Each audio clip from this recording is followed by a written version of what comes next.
Welcome back to the Opposition Podcast. I know you've been watching us. I know what you've seen. You've seen Rukshan doing absolutely nothing for 10 minutes and me putting in the work, sharing it across platforms.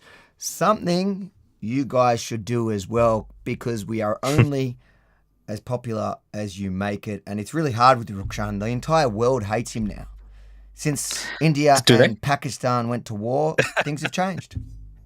Things have changed. Look, guys, don't worry. There's no nuclear fallout as of now from that conflict. But no, I've actually automated everything, Avi. So AI is doing a lot of my work. So while you're working there, I've got the AI working away in the background. So there's something in that. And the other thing was, how cool is this background? If people can see, we got the trams moving and a picture of you and me in the corner. It's a bit of an upgrade. What's going on here? Yeah, we're investing in the show because people are investing in us. Speaking of investments, guys, get involved in the show. Go to our super chats on YouTube. It's on mine, Rukshan's, and even Joel's now YouTube. So if you want to support us, throw in a super chat. We're going to read all the super chats. So it's a way to get your message on the screen. There's a special spot there. And we'll also read it out. And it helps us fund what we're doing, our work. So thanks for all the support in advance. And I want to give 100%. A shout out to Benji for the new look, because he actually he Benji, did some work. Finally, he went and finally did something and filmed for us this new backdrop, which I'm really, really loving. We've got it's very iconic. A packed night tonight. We have our guest host that's going to join us whenever he wants, because that's how he works. Joel, welcome. Lebo time. Welcome to the show, mate. How you doing? Once a week, mate. I'm really good, because you know what? Ever since this war kicked off with Pakistan and India, my scam calls have stopped, and I'm just like enjoying the peace of mind. We've been very busy, man. We've been very busy. No time to do scam calls now, bro. We're very busy with other stuff. So, whose side were you on, Rukshan? Busy week. Whose side were you on? Whose side? Well, because we're Sri Lankan, we can be neutral. So it's like, being in the middle of siblings fighting, and you kind of just be neutral and play all sides. But look, at the end of the day, you don't want to take sides against the people. There are innocent on both sides. This is a historic conflict that, I don't want your diplomatic answer. Who were you rooting for, Rukshan?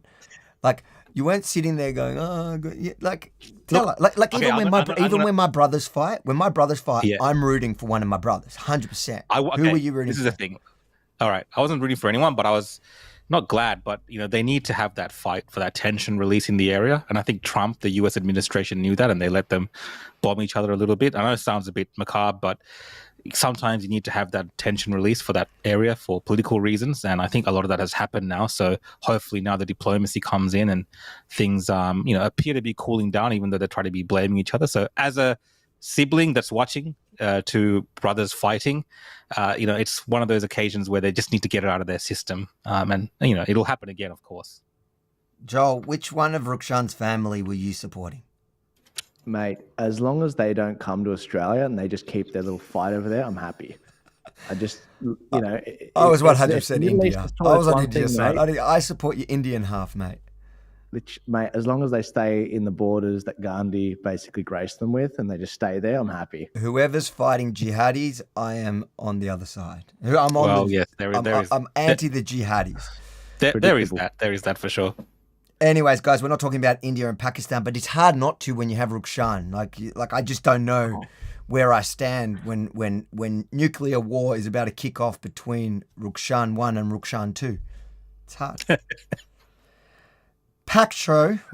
Look, we're going to get straight into it. We've got, obviously, the Gossip Girls conversation that we're going to get into. That's what people are coming here tonight for. There is civil war on the woke left. But before we get into that, I want to touch a couple of things, some of the headlines that are making news today. Let's start with this little nugget. Long-time Australian MP quits toxic Greens citing bullying. Did you hear about this, guys? Yeah. South Australia. I feel like every couple of months you hear about an incident involving the Greens and bullying. It's a party that's becoming synonymous with bullying, and their own members coming out. this is a great point that somebody made. I don't know who this person is, but it's in the Rebel News article where he points out all the times that somebody's quit due to the toxic bullying culture within the Greens, and not, whether it's staff or other candidates. Thorpe, the irony, Thorpe's leaving because of bullying. But they have a candidate and 2 senators that have previously, so that makes it 4 now, that have quit during all citing bullying. Isn't it weird that the party of tolerance seems to have a problem of intolerant culture? Yeah, definitely. And I think that stems from the top. If you guys saw Adam Bandt's speech where he's conceding defeat in Melbourne, you can see how he attacked Peter Dutton during that speech. And I thought it was uncalled for, unnecessary. And I think it just goes to this kind of very vindictive nature of the Greens. And I think there is a culture where you have to do things in a certain way. Otherwise, they will attack you from within. It's like a virus. If you're in there and you have any kind of independent thoughts which don't match with their ethos, they will attack their members. So I think that's what's coming through here. And some people, quite frankly, are fed up with it. And this MP from South Australia this time has just said, no. They've actually waited till the end of the election and given them a bit of good press. But yeah, they've just walked off the job, and we're seeing that more and more often. And this is from the same Greens, like you said, Avi, Adam Bandt, he's talking about the workplace all the time, workplace bullying, trying to give workers more time and not have people calling them after work hours and all these things. And you're seeing the treatment that they're suffering, some of the people that work there. But that's generally the theme that you find with the woke left. It's all, and politicians in general, they never practice what they preach, whether it's climate change or tolerance or whatever. They are always what they accuse everyone else of. And I think it's an appropriate time to read this super chat. Go for it, Rukshan. That's your job. Yeah, give me a second. It's a bit too small on my screen, so let me just make it a bit larger. Pull it up. Get glasses. This is from a Shooter Down Under. A message to Adam Bandt and the Greens from the Yarra to the sea. Melbourne will be free. Oh, there you go. I think that's one of your lines. It is one of my lines. Thank you, Shooter Down Under, for that super chat. And as we go through the night, we'll head back through to super chat so we don't get stuck with them all at the end, and so you guys can hear us reading them through. Can I just say on the Greens, an update on that, guys? It's appearing as though in Queensland, the final seat for Ryan, it seems as though that's going to be the sole seat in the lower house that the Greens retain. But I was really hoping they wouldn't even get that. Yeah. I think a lot of people felt that way. But it just seems like they've just come in by the whiskers of their unshaven moustache, this woman. Yeah. Have you seen our new T-shirt here at Rebel Store? Do you see it? Can you see it? Let me just zoom in. Let me. I'll bring it up. Throw out Green's waste. Throw out the green waste. That's good. Throw out green waste. And you can see it's got a little Greens logo. Oh, let's see. Oh, yeah, there you go. There you go, guys. So for anyone that wants it, the link is below, rebelstore.com.au. You can even get one of these T-shirts as well. Do you like my little the floating rebelstore.com.au I got going there now? I know. It's all fancy very now, mate. fancy now. It's very fancy. We're not playing around anymore. I know the games that you're used to. When you were in charge of the technology in this thing, things were pretty average. I'm not going to lie. Mate, all this, everything you're seeing, guys, every single thing you're seeing, even though Avi's put a lot of effort into making it all happen, it's all the technical support provided by myself. And all this technical support was provided during the conflict between India and Pakistan. So you got to see, he gets #1 top tier gold star technical service and support. I've got to say, it is so true. And Rukshan's got this amazing ability, like probably 2 billion other Muslims and potentially Pakistanis. That's the Indians that are known for this. I literally call him and I go, because I'm not really I'm not a tech guy, but Rukshan's a natural, like born tech guy. That's why, like, I'm not even joking. I call him, I'm like, I can't get, and I just describe some obscure problem on the computer. Rukshan talks me step by step without even looking at his computer at this weird problem that he tells me he's never even had, but he knows how to fix. That's what it is, Is man. Rummy like that, Joel? Is Rummy your tech guy? Mate, I have a few people. It's not Rami for tech stuff. It's but another Arab guy, and but yeah, he's not as good as Syrian, Rukshan. Right? Yeah, also Syrian. Yeah, I won't name him, but yeah, he's not as good as Rukshan. That's for sure. They have another specialty. They have another specialty in the another area department that we can't talk about online. What's that super chat? There you G'day, go. Avi and Rukshan from Queensland. Only Mel Brooks has better jokes than Avi. Is that a dig at me, or is that is Mel Brooks? Who's Mel Brooks? I'd say it might be, but isn't that the actor? Brett, chuck in another $5 to let us know whether you're joking or not. Thank you. I'm excited. We got our first super chat from me for $2, and I'm 100% sure it's a troll, but it's hilarious anyway. We'll take it. Which one was it? What was the name? And I'll. It's the one with Pepe the Frog, called Bullet Head 19. Yeah, I've got it here. There you go. You want to read your super chat out? Yeah, he said, "How does One Nation drop its racist reputation? Not its racism reputation." You know what? It's a good question because that's a serious question.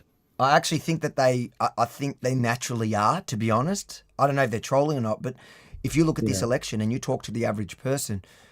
And I can tell you anecdotally that the average person does not have the same connotation that One Nation even had only 3 years ago. There is a massive shift.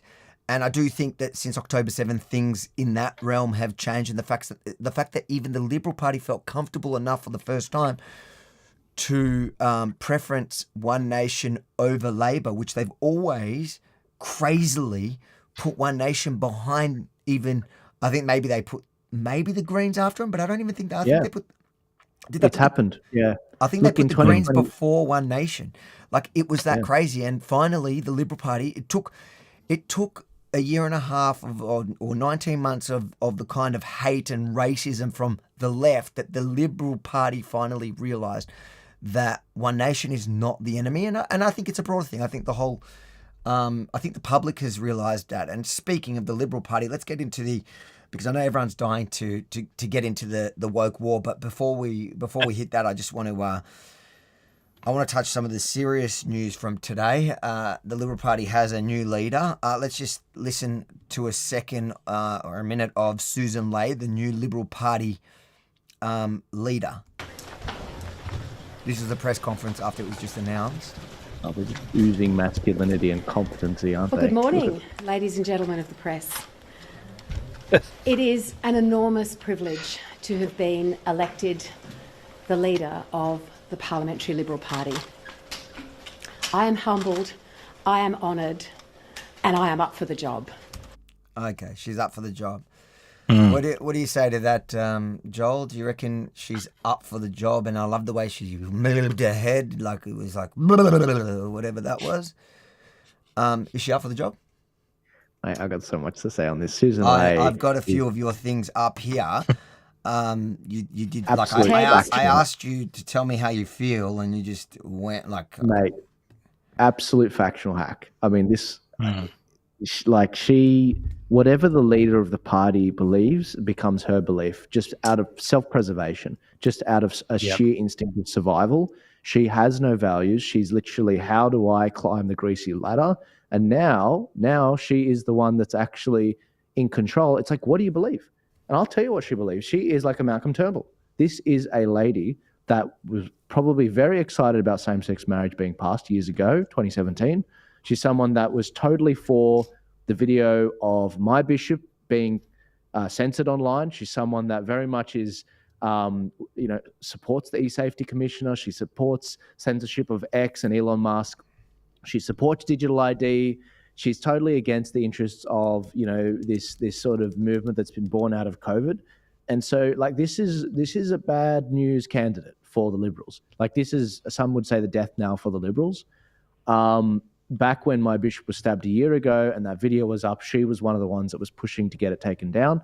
I do believe at one point she even said, and I'm trying to find the source for this, but I remember watching on Sky News, she said that she might even help provide the votes to Labor to pass a bill to censor Twitter in order to actually censor that video online. And that tells you everything you need to know about this woman. This particular article that's up now is where Peter Dutton, when he finally found his spine, what happened was the Bishop Murray came out and said, look, I'm happy for the truth to be out there. I'm happy for this video of me being stabbed being out there because we've got to support the truth. Peter Dutton then found his spine and he backed Elon Musk, contradicting what Susan Ley had said. And he actually backed the video staying up. And he said, look, we're not going to back Anthony Albanese's bill to basically go after Twitter. And we all know how that ended. Elon Musk won in court. Bishop Murray provided a signed affidavit to the court saying, I support Elon Musk, I support this video staying up. And basically that's how we routed the enemy. Later on in the year, the misinformation bill came up and we managed to vote it down. The Liberals found their spine.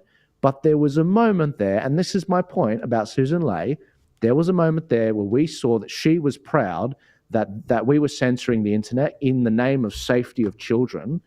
Forget the fact that you can put, child mode on for different social media sites. She is an absolute authoritarian if she's given power, and I do not trust her as far as I could throw her. X is vowing to fight on, Elon Musk vowing to fight on with vision that it wants to remain up on the social media platform. This is what you're talking about. Are you for that or against it? I'm for X obeying the law, and I'm not for the actions and the statements of our e-safety commissioner being ignored. We back her 100%. In government, we introduced the Online Safety Act. We want to see age verification tools put in place to prevent young people accessing both sinister and also really awful images on the net. And the government needs to progress that. They, for some reason, have stepped back from that age verification. But politicians, I think, are united in being very, very concerned about what our young people see online. And for some young people, there's no problem and they can accept the context in which they see something. But for others who are vulnerable, it simply is not... It's not safe. And so I'm really disappointed with the approach that Elon Musk and the way he's taken over this company. And it's just a free-for-all, and it's not fair and it's not right. Yeah, that's true. We are doomed. And just so you know, guys, I looked at what David Littleproud said on the exact same issue. Mate, same thing. He's like, he's got doublespeak. He's like, oh yeah, we've got to support freedom of speech. And we've got to, apply some common sense here. But at the same time, he's also calling for the censorship of that sort of stuff. And this is the thing. It's like, guys, if we make legislation on this, this is where it's going. So look, the Nationals didn't vote for Matt Canavan, Senator Matt Canavan being someone that called out the AstraZeneca vaccine very early on. He called out the censorship of this video online. He said, look, what does the church think? What does the bishop think? I think we should hear what he actually thinks on the matter. But unfortunately, Matt Canavan failed to win the national spot. What's this, Avi? Just a lot of Australians agreeing that when the news broke that Australia officially has two Labor parties with no opposition, and that's officially that's where we are. I think we are at a point where there is no opposition, and there was barely an opposition before this election. This is not going to end with the Liberal Party winning an election. In fact, my prediction is she's no way going to even be put up to run in the next election. I think they're going to have an internal fight again sometime soon when they realise, I guess when internally, where they get frustrated that the race to the, who can be more Labor is not winning them anything, not garnering any support from the public. The problem with this election is not that they were too right, too Trumpian, too anything, too Nigel Farage. The problem is they weren't. They didn't stand on principle. The problem is that they're supporting the e-safety commissioner, whose entire worldview is to shut them down, is to ensure that Conservatives never get into power. That is the e-safety commissioner's actual mission statement. And these people, either they don't care. I truly don't know if they don't realize what's happening or they don't care. Like they're kind of, I hate the term because everybody throws it around, but a form of controlled opposition. They just care about having their role in their place and being the boss of their little bubble, and their politics is actually a form of Labor. But they're never going to become the Prime Minister. They're never going to become the leaders of Labor Party. So they go, okay, you know what? At least we'll control the opposition. And it's almost, I know that term gets thrown around a lot, and I know it because it generally gets thrown at Rukshan because of his show, the name of this show, the Opposition Podcast. But truly, it's just, to me, it's mind-boggling that we're here. Yeah, it is mind-boggling. It feels like they haven't really done any kind of, reaching out to the public, check the public mood. Because if you check online, at least, there's a lot of disgruntlement around this appointment of Susan Ley as a leader. So they might not be doing any focus groups, or even if they are, they just completely ignore it. And they've ignored the biggest one, which is the results of this election. So it looks like they just keep making the same mistakes. I do want to say she reminds me a little bit of, I know you said Turnbull, Joel, earlier, but she reminds me of more of like a cross between an Elizabeth Warren, Pocahontas, and like a Hillary Clinton in terms of the way that she carries herself. So, yeah. But there's something missing there for her as a leader, I believe, and I don't think it's because she's, some people are saying, it's because she's a woman, and people are attacking because she's like the first liberal leader of the first female leader of the Liberal Party, and they can't handle it, a woman being their leader, and all this kind of nonsense, right? I don't think it's that. I just voted Pauline Hanson, like.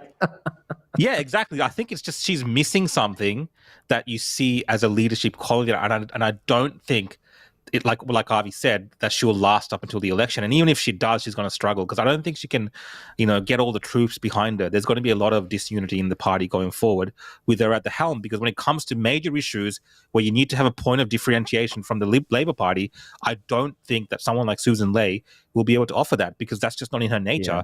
And all these examples that we've seen today just shows you she just kind of goes with the very neutral, even left-wing position on things, which are very, as a conservative, perhaps as right-leaning, there is a position to take, but she ignores that position completely and just goes with whatever she believes the public wants, which is more left-leaning. You must be watching Abby Chatsfield, because you picked up on her story today. So I was actually looking, because in the lead up to this, obviously I got the videos. We're gonna go through the storyline and the videos of that the woke civil war happening right now in Australia on the left. But so I went both. Actually, I couldn't go to Clementine Ford because she's blocked every single account of mine. She tends to do that with the Juden. She doesn't like the Juden much. But Rukshan went to search and couldn't find. There wasn't anything kind of really related. Fresh. But what was interesting is Abby Chatsfield had this up, and I guess this is the segue. She said, I can read it out if you want, because I can see it. The glass cliff, they're calling it. They're giving her a poisoned chalice to prove that women can't lead the party. So already from the start, they're saying, look, she's going to fail, so she's going to need 6 years to succeed. And I'm just like, hey. Tony Abbott didn't need that long. I mean, Tony Abbott basically, he turned around a massive Labor situation. He had one of the biggest wins in history. So look, if you articulate what you truly believe to the Australian people, then you'll get what you deserve. But the problem with Susan Ley is we don't know what she believes. She's climbed the greasy pole for years, and just to survive. And that's the problem with the Liberal Party. And this is partly the problem with New South Wales, obviously Susan Ley being a New South Wales member of Parliament, I do believe.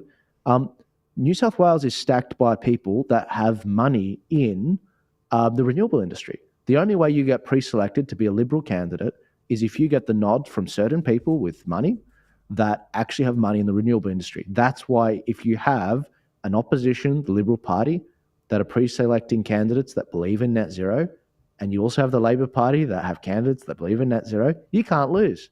You're going to get subsidies. Your companies are going to make a lot of money. That's the problem we've got with the Liberal Party in New South Wales. And when members try to speak up, like they did in the last election, you get captain's picks. They burned the Liberal Party constitution. The Liberal Party constitution last election, we found out with Matt Camanzuli in 2022, he tried to take the party to court. And the court said it's not justiciable, i.e., the judges won't get involved in a party matter. That means that the party is a law unto itself. And so they did 13 captains' picks. They didn't listen to the members in 13 areas. They picked 13 women. And guess how many lost? 12 out of the 13. That's the problem with the Liberal Party in New South Wales. Joel, I was going to say just a little, a part of this whole discussion. What do you think about the moves that Jacinta Price has been making? Because I know we discussed her last couple of weeks about being but she's in the Senate, obviously, but a potential kind of leadership material for the Liberal Party. And she's perhaps, if you look at two women, I see her more in the leadership vein as someone who has that kind of gravitas and presence as a leader for the Liberal Party in the things that she believes in. What do you think about what's been happening around Jacinta Price and her defection, I guess, from the Nationals to the Liberals and all this kind of stuff that's going on? What are your thoughts? Mate, it's a mess. I can't begin to tell you how much of a mess it is. Let's be clear about who Jacinta Price is. She's one of us, but she is getting outplayed by factional hacks in the Liberals. She's actually, her and her husband are spear throwers from the COVID era. They are absolutely with us. But whoever is advising her on political strategy is nuts.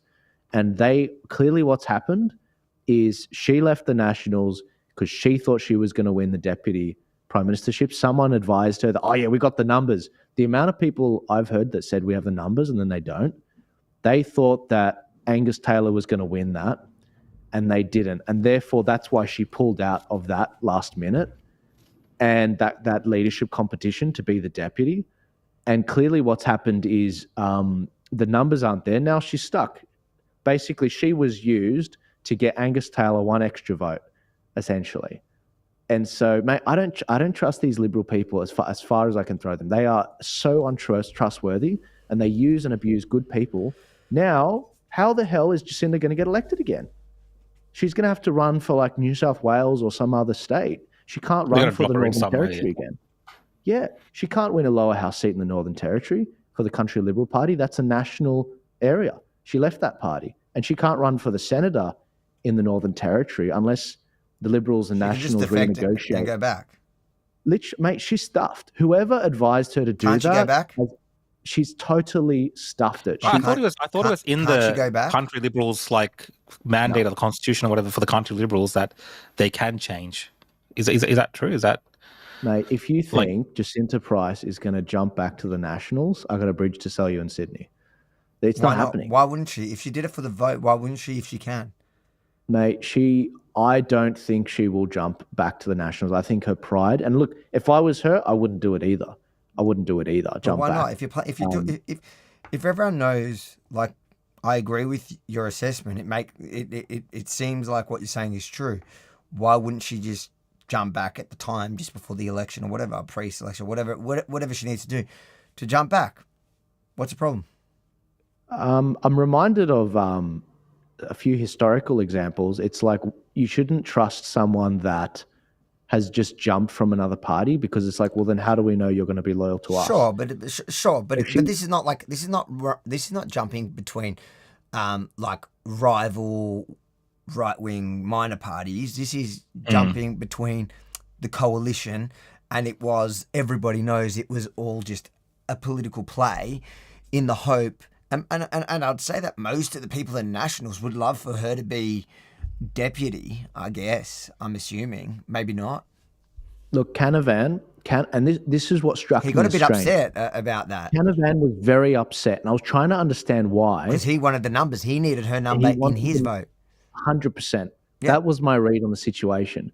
And the idea that the Nationals, who, by the way, have similarly been... The Nationals aren't conservative. They are not conservative. These are the guys that pushed abortion in New South Wales. They're the same people that said no to former Deputy Prime Minister John Anderson when he ran for a senatorship in New South Wales. The Nationals are just as left, guys. Don't let them fool you. They might say, oh, yeah, we came out on The Voice early. Complete bull crap. That was just because One Nation came out and they put your feet to the fire.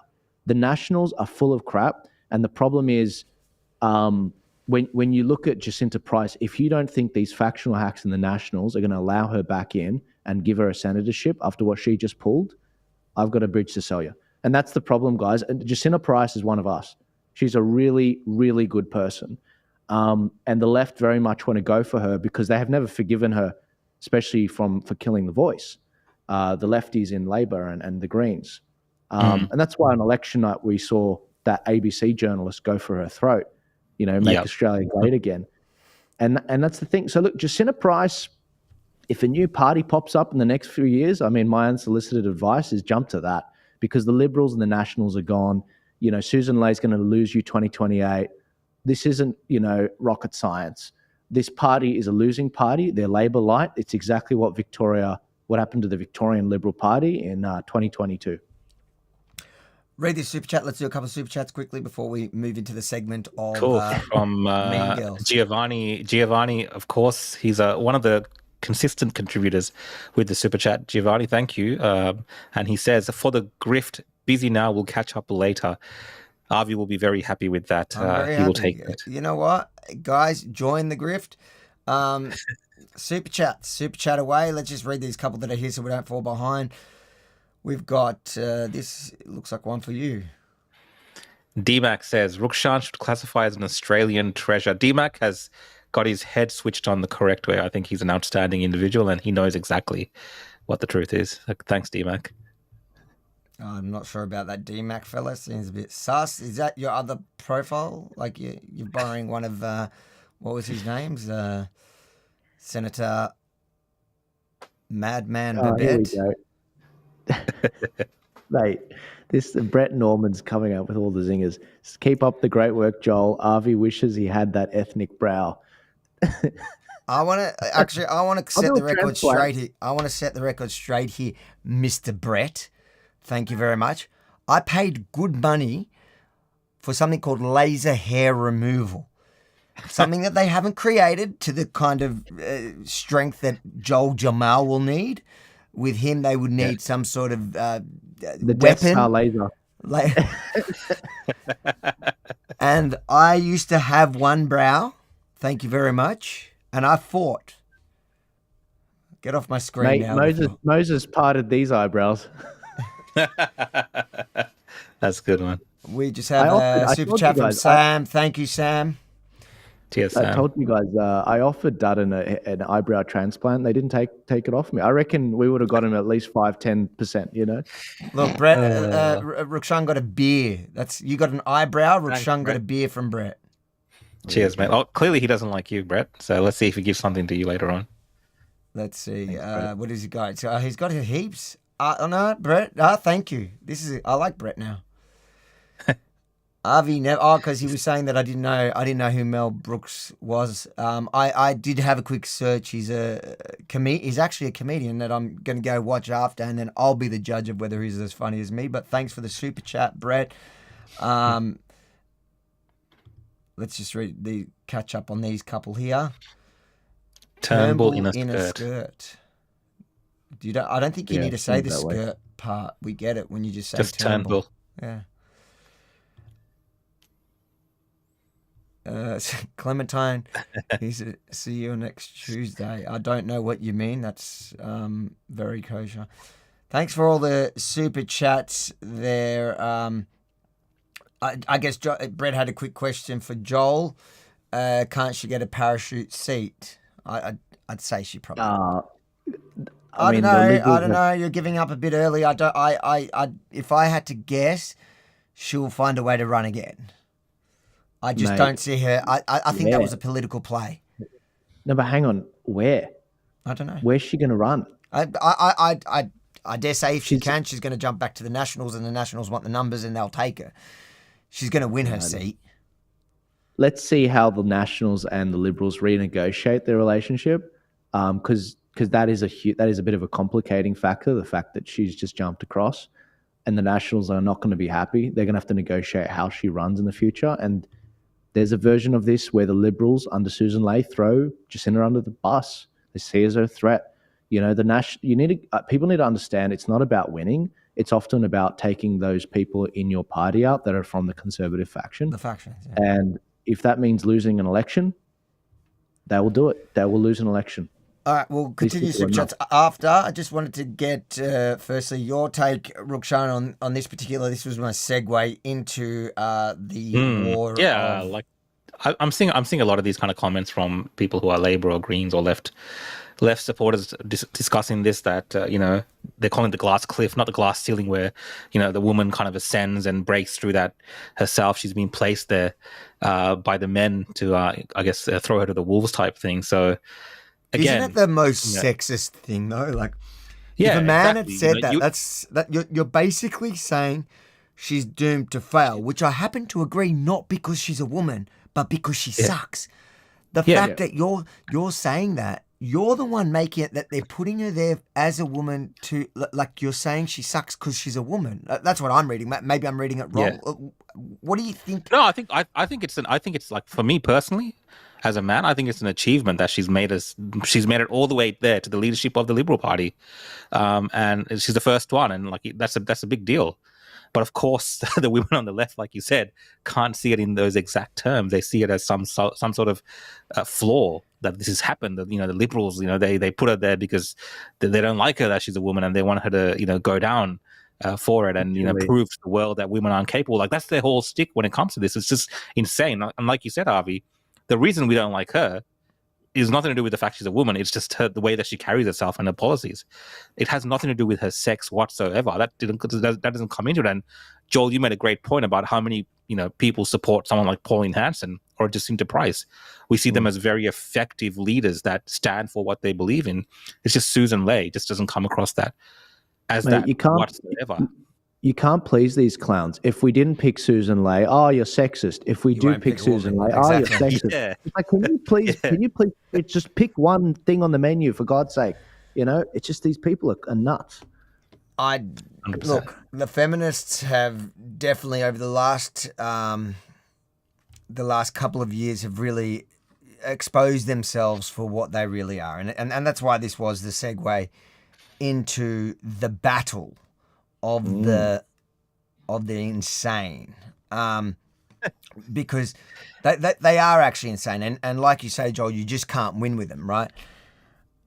I think it's important to understand the feud that's unfolding now quite publicly, and I think there's a few things happening at the same time.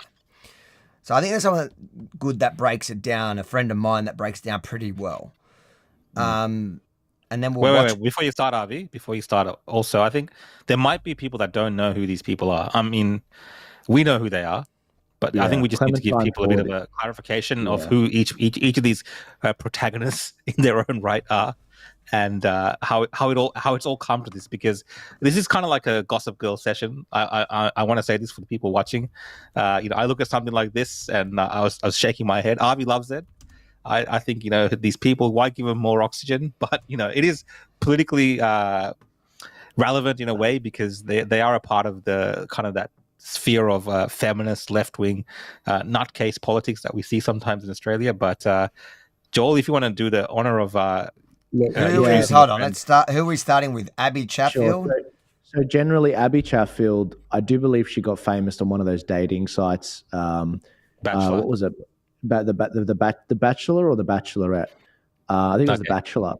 And there's a lot of hilarious scenes on there where this guy introduces himself to her as an astrophysicist, and she's like, "Oh, I'm a Pisces," or what? Like, she's a special human being. And with all love and respect, Abby. And then the second one is a Clementine Ford, who's she writes articles. She's a feminist writer. She's an absolute bully. I probably know more about her being a bully than Abby. The amount of time she's gone after people like Jane Agreriton, and then Jane Agreriton's sued her. Yeah. And Clementine is an absolute fool and an absolute bully with all of this. I'd say they're both pretty similar in the way that I've watched enough of both of them on social media to see that they both guide their followers and their fans to target their political opponent. And who that is, it's so men generally. You remember, Clementine Ford is probably Australia's most notorious. Well, she says "kill all men." That was feminist who infamously signed the book "Kill All Men." And it's all a bit of a joke when she does stuff like that. But if a man says something slightly mean online. She doxes them. In fact, in the last couple of years, she got into a bit of trouble for doxing. She's had a few legal battles as well. She is a piece of work, Clementine Ford. But Abby Chatfield plays in that same space, that same game. She is a bully in herself. And so this is really cool side. He's basically broken down the history of this battle. And he says when they eat their own, Clementine Ford versus Abby Chatfield. So this is a bit of the background of it. He explains what you're saying. She was on The Bachelor Australia.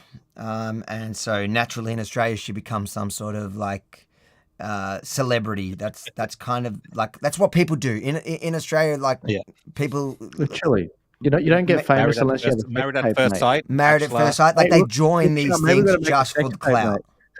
So what'd you say? Nothing. I just said, look, you've got to make a sex tape in order to be made famous. It seems in 2021, you know. But there's a bunch of reality TV shows in Australia which are designed specifically people that join. In fact, Married at First Sight this year, it was revealed that they literally they picked the people that they thought were the most fame hungry, people looking for clout.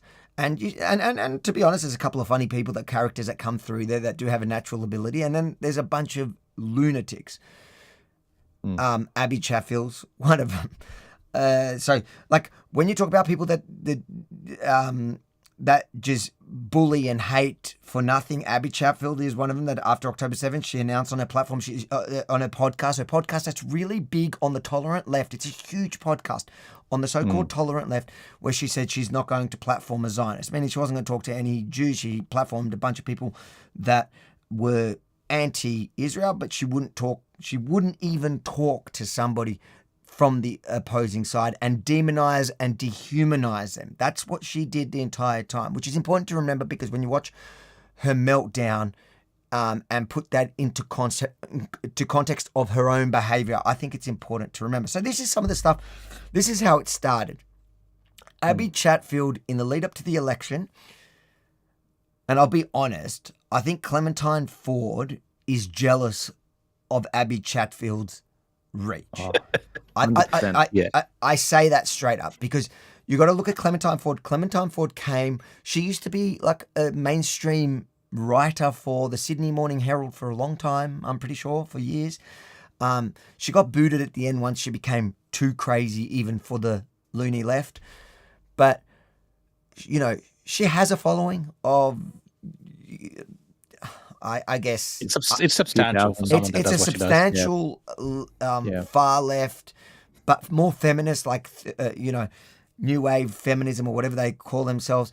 Man hating. She's like the poster girl for man hating feminists in Australia at the moment, and she's been doing it for a long time. Then you have Abby Chatfield, who came along and was on some reality TV show, who came off as an idiot.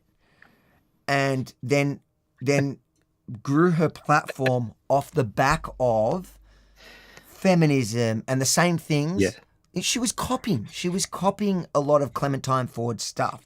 And when it was feminism, and then came the whole October 7th thing, and Clementine Ford pivoted from the Me Too movement. It was like, believe all women unless they're Jewish, and it became her whole feed became all about Palestine and Israel, Gaza, and even though she has zero, it's kind of the woke thing where it became her identity, and so did Abby. Abby went the same way, and every second post is about a genocide. Everything and these are the people that, like, whether you agree with any of their politics in it, the irony that the people that for years have been condemning men for microaggressions and you can rape with your eyes or whatever, suddenly we're excusing actual rape, real violence against women.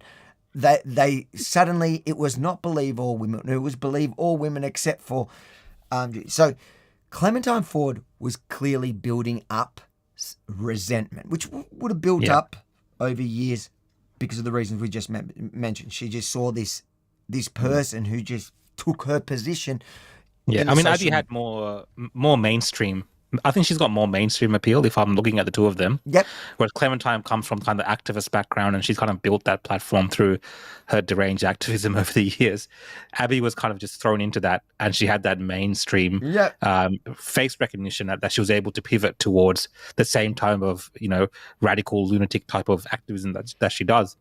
And I think she was, in a way, a bit more effective than Clementine because she's a bit more like, we'll see in the videos, but more theatrical in a way that she does things. But do they both sell dildos and sex toys as well? Is there a bit of rivalry there? I don't know. Abby definitely does because Joel actually did, I think, a review. What is it? An open packaging. I did. Pretty sure he bought it.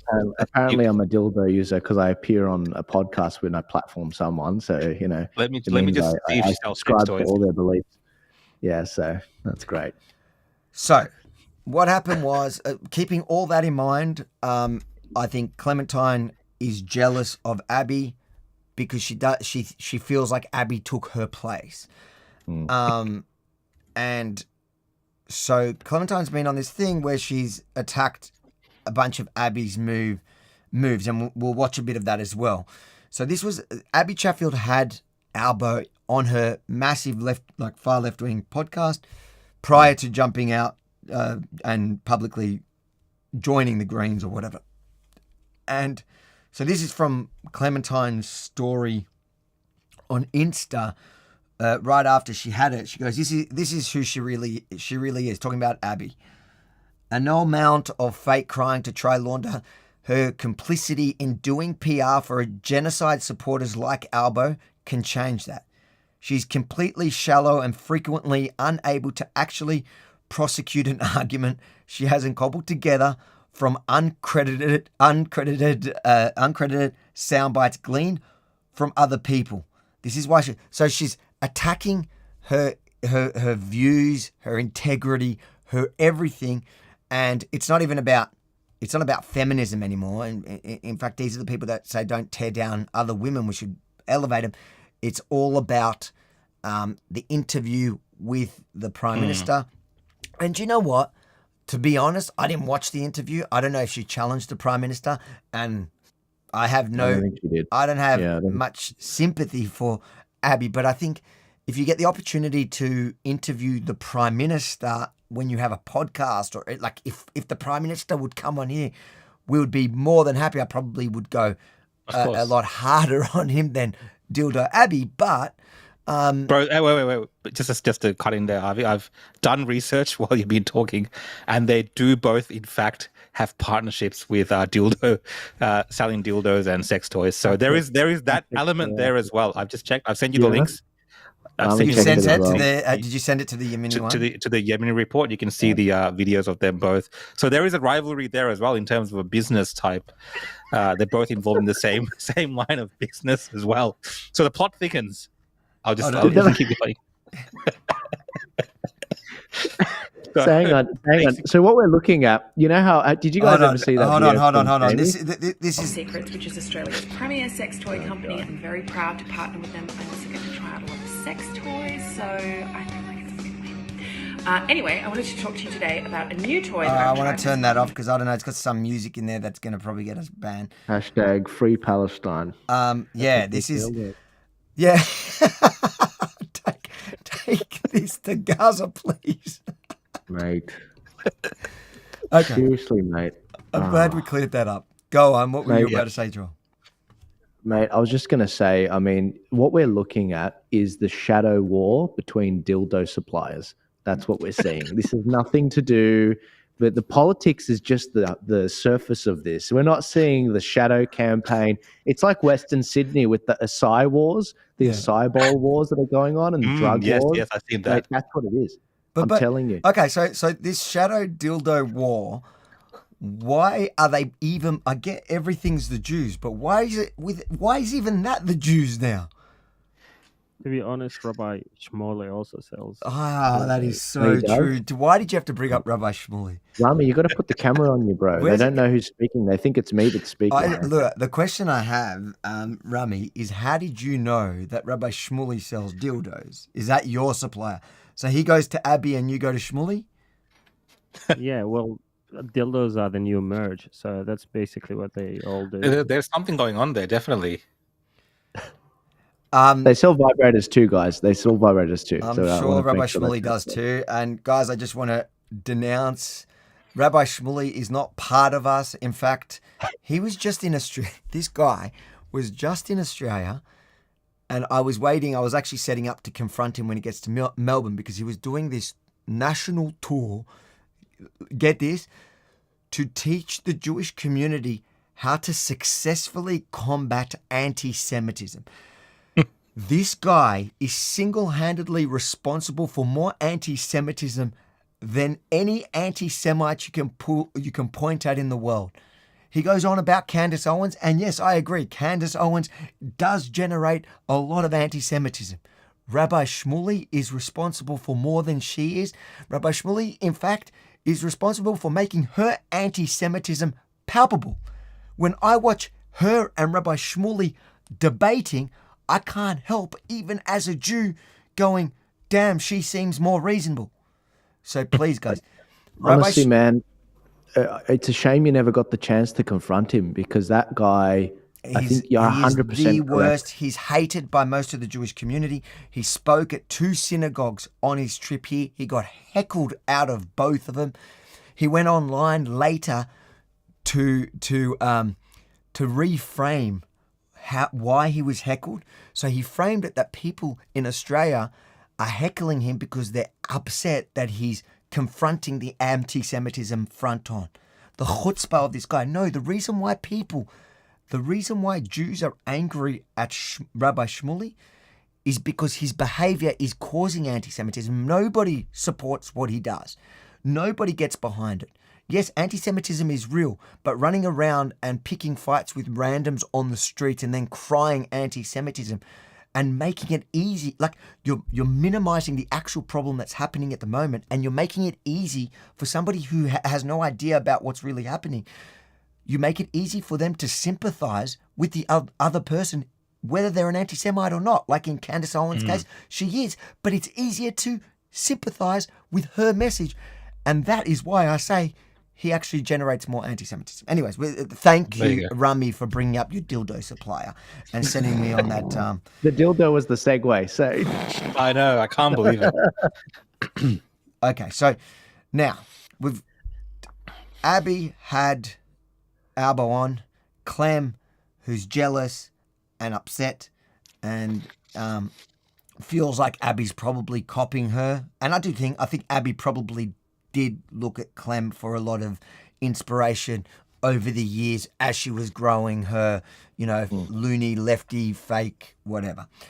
So then Clementine went online. I think these were from her stories, but then she republished it. I pulled it off her Facebook.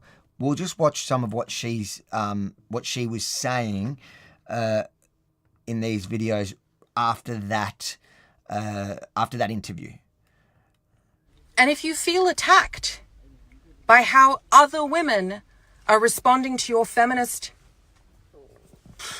whatever it is, if you feel attacked by how other people are reacting to your displays of authority, either learn how to stand your ground or make better arguments. So she's mocking. This is about Abby. She's saying that. And to anyone watching stupid who may still be feeling that, well, this is why women don't have opinions publicly, because they just get thrashed.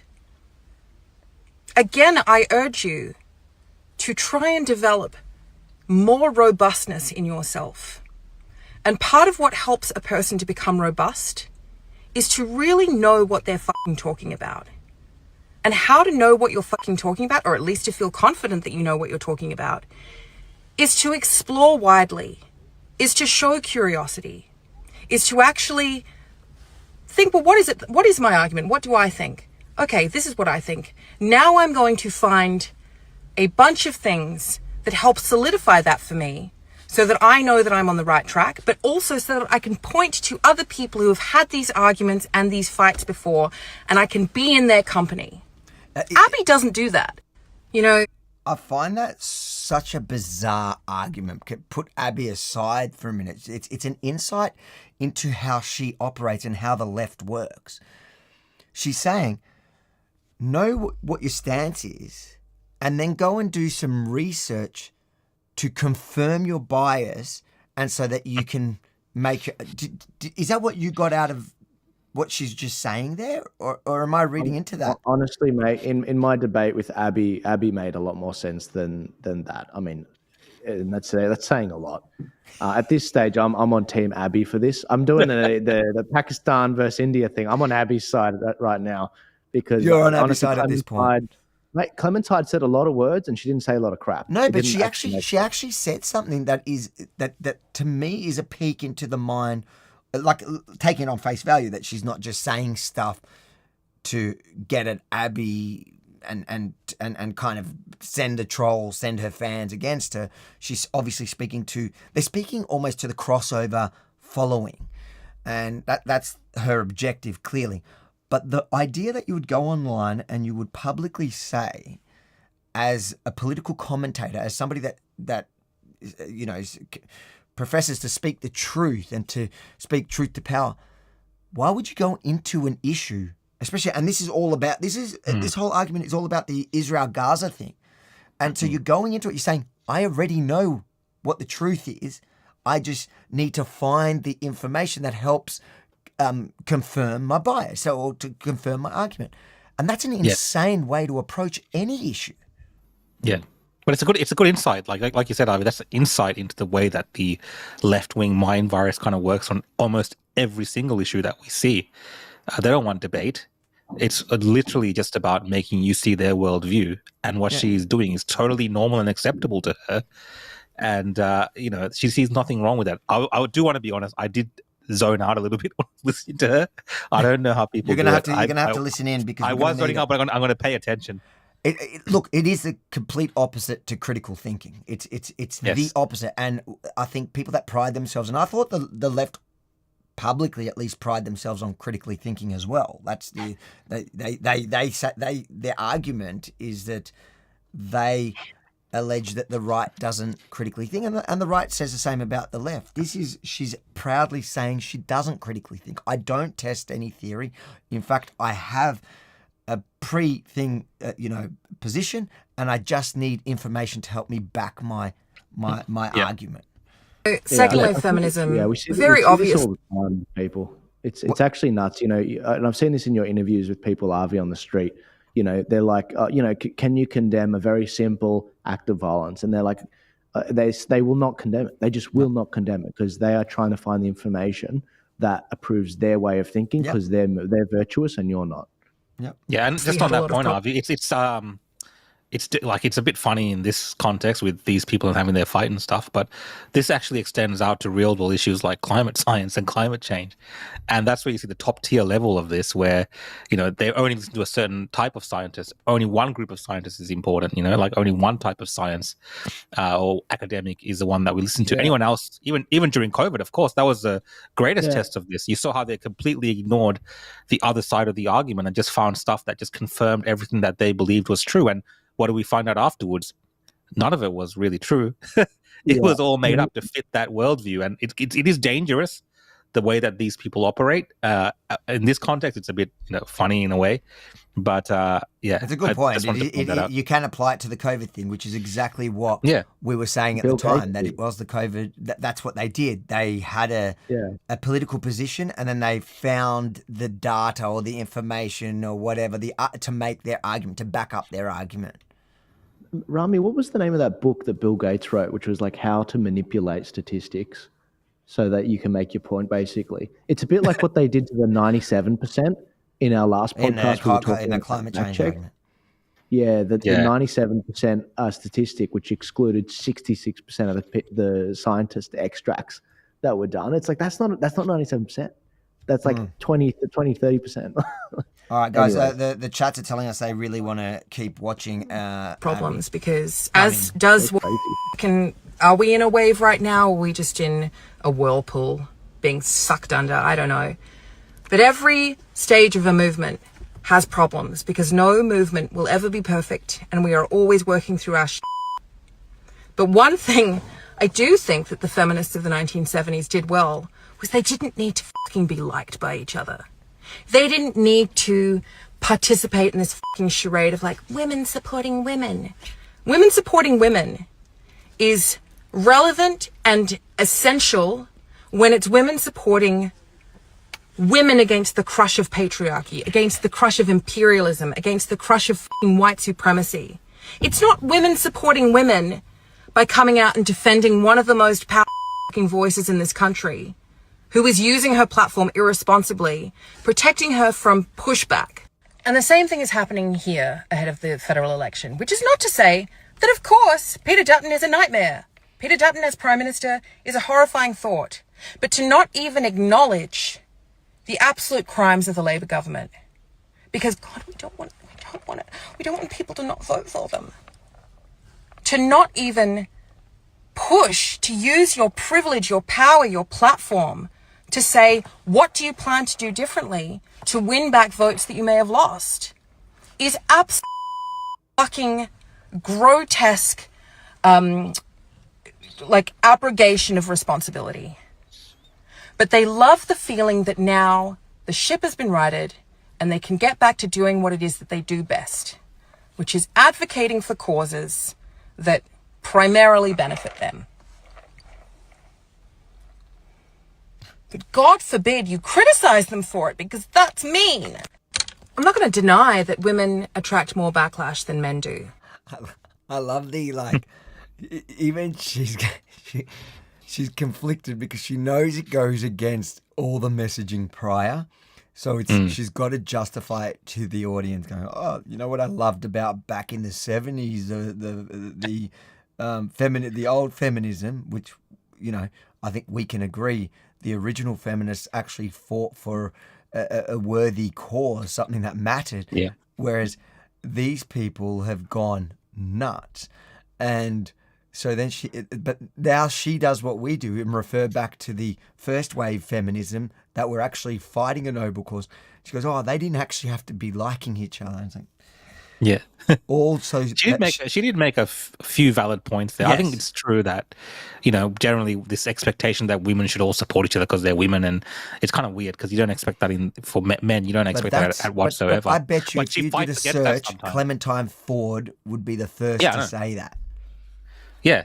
That's what I mean. She's backtracking now, because it suits what she's doing. She's trying to do the exact thing that she's ever condemned other women for. I don't have to look. I'm sure I remember it, but I know because that's the third wave feminism. That's what they all do. You've got to uplift women, and now that she's trying to tear down somebody that she sees as taking her rightful place. She's going, no, we can justify it. The old feminists did it. It's cool. Obviously, that is true. She's just trying to outflank Abby from the left and basically be like, oh, I'm more grassroots than you, and you got to hold the, you know. I'm more authentic. More authentic. And I understand that. We do that on the right. We try to, you know, go after the liberals and say, you guys aren't being honest on net zero and this and that. I understand the dynamic, but I just think that, you know, look, Abby probably had, you know, I don't know this for a fact, this is my speculation, but Abby probably got paid to actually do that engagement, and it opened doors for her. That's probably what's happened. I don't even reckon she did. I reckon it's a rating thing. Why would she get paid to do it? She's a clout chaser. That is Abby's entire professional life. She's a clout chaser. She literally rose to fame over clout chasing. So during the election, you're telling me if the Prime Minister of the day is offering to come on your show, he didn't need to pay her for that. She'd gladly do it for free. Why would you need to pay her?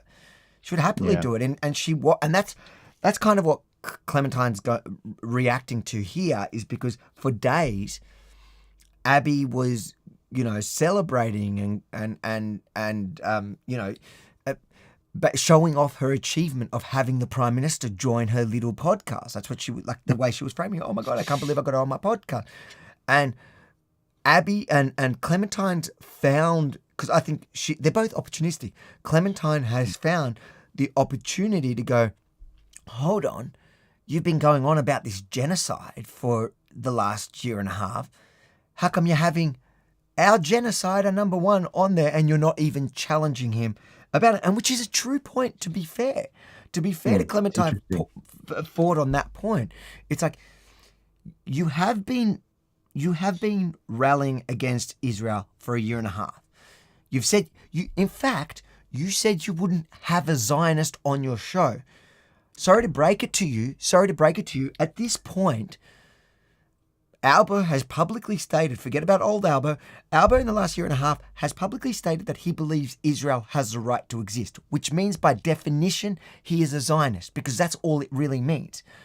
And you had him on because of the clout. So Clementine is right in saying, well, if you're going to have him on, at least challenge him about the thing that you've been going on for a year and a half, you believe so strongly about.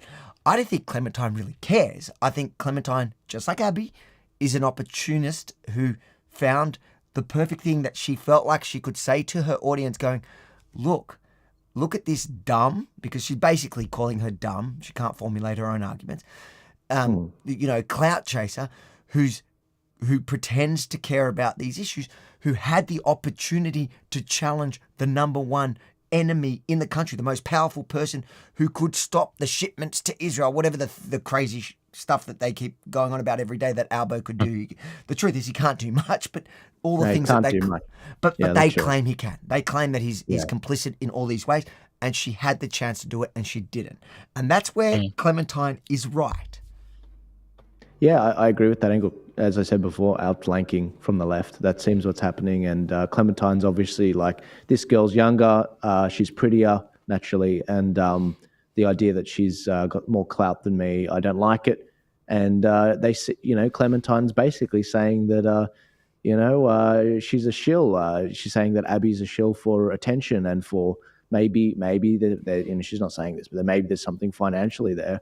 And that's why, spoiler alert, I think Abby, to an extent, it's hit the mark, which is why she's crying in this saga. Oh, we're going to get to the crying. That's the peak of it. Don't give it away. Largely, I don't give a shit what men say. So if they say something obnoxious, I'm not their target market to be influenced by their political opinion anyway. But also, I will push back against men. But the idea that somehow, if you objectively say something that people disagree with politically, that they are participating in some kind of sexist witch hunt if they call you out for it, or they're bullying you, is just asinine infantile nonsense.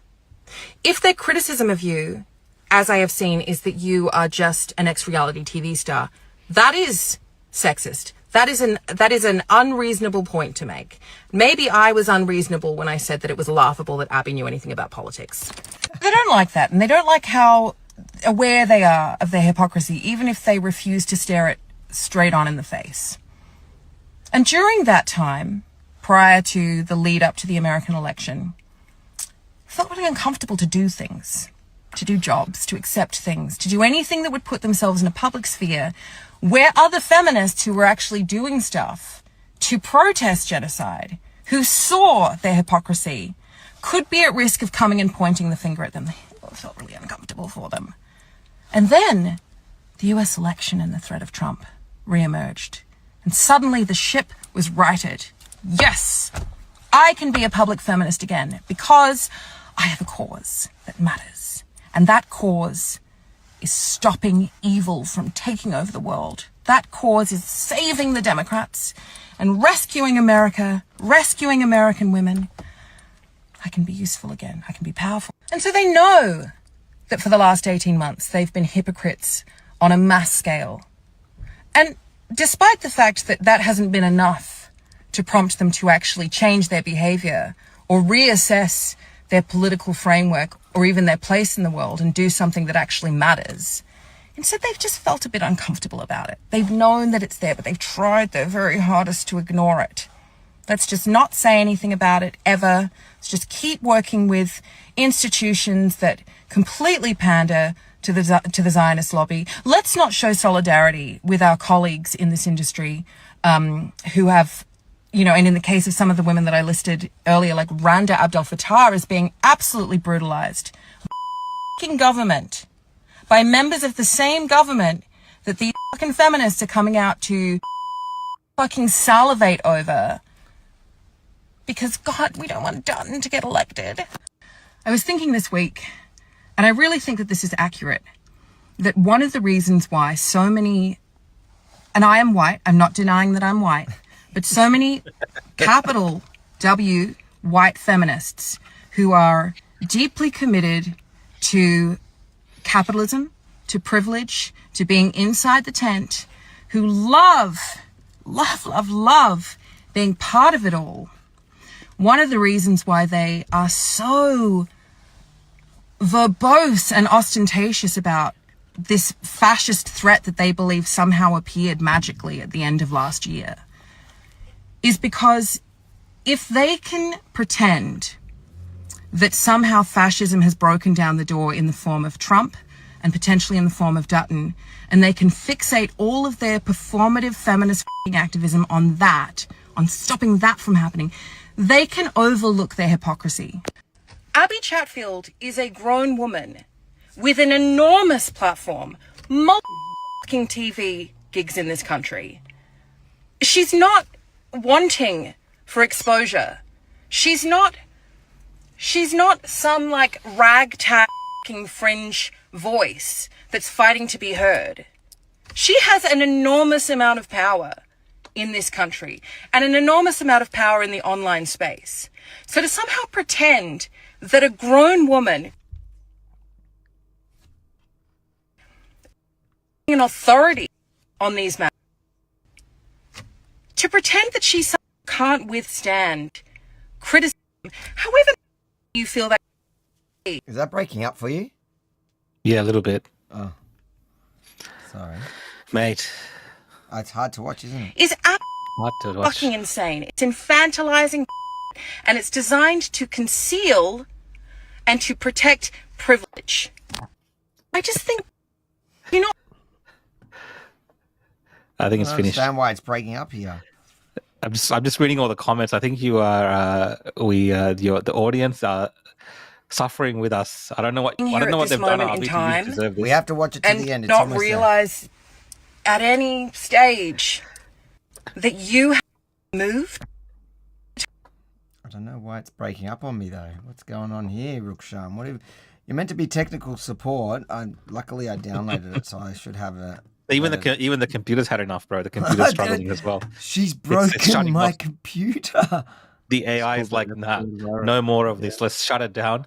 Let's help everyone. That's actually pretty funny that it's shut down. But we've got to hear the end. There's another minute and a half. You're still operating in a mindset of fucking individualistic bag. I don't understand how it's coming too out. Close to time historically. That.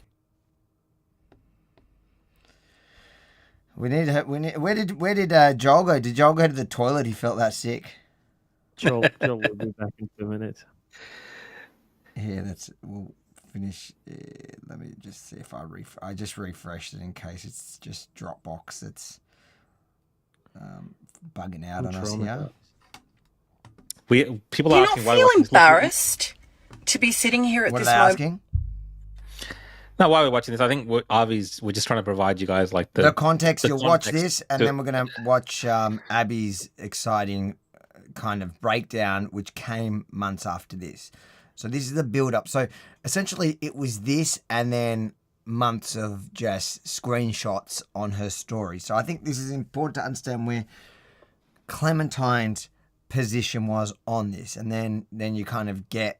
Because basically Abby's response is answering all of this. Is Abby's like meltdown is the response to this. So you have to endure this to understand. I'm sorry. Actually, I'm not. You know what? I had to watch it. Now you have to watch it. In time, and to not realize at any stage that you have not moved with the times, that you're still operating in a mindset of fucking individualistic, get the bag feminism that existed too close in time historically, but that I believe, I hope at least, and certainly I deeply long for, has gone.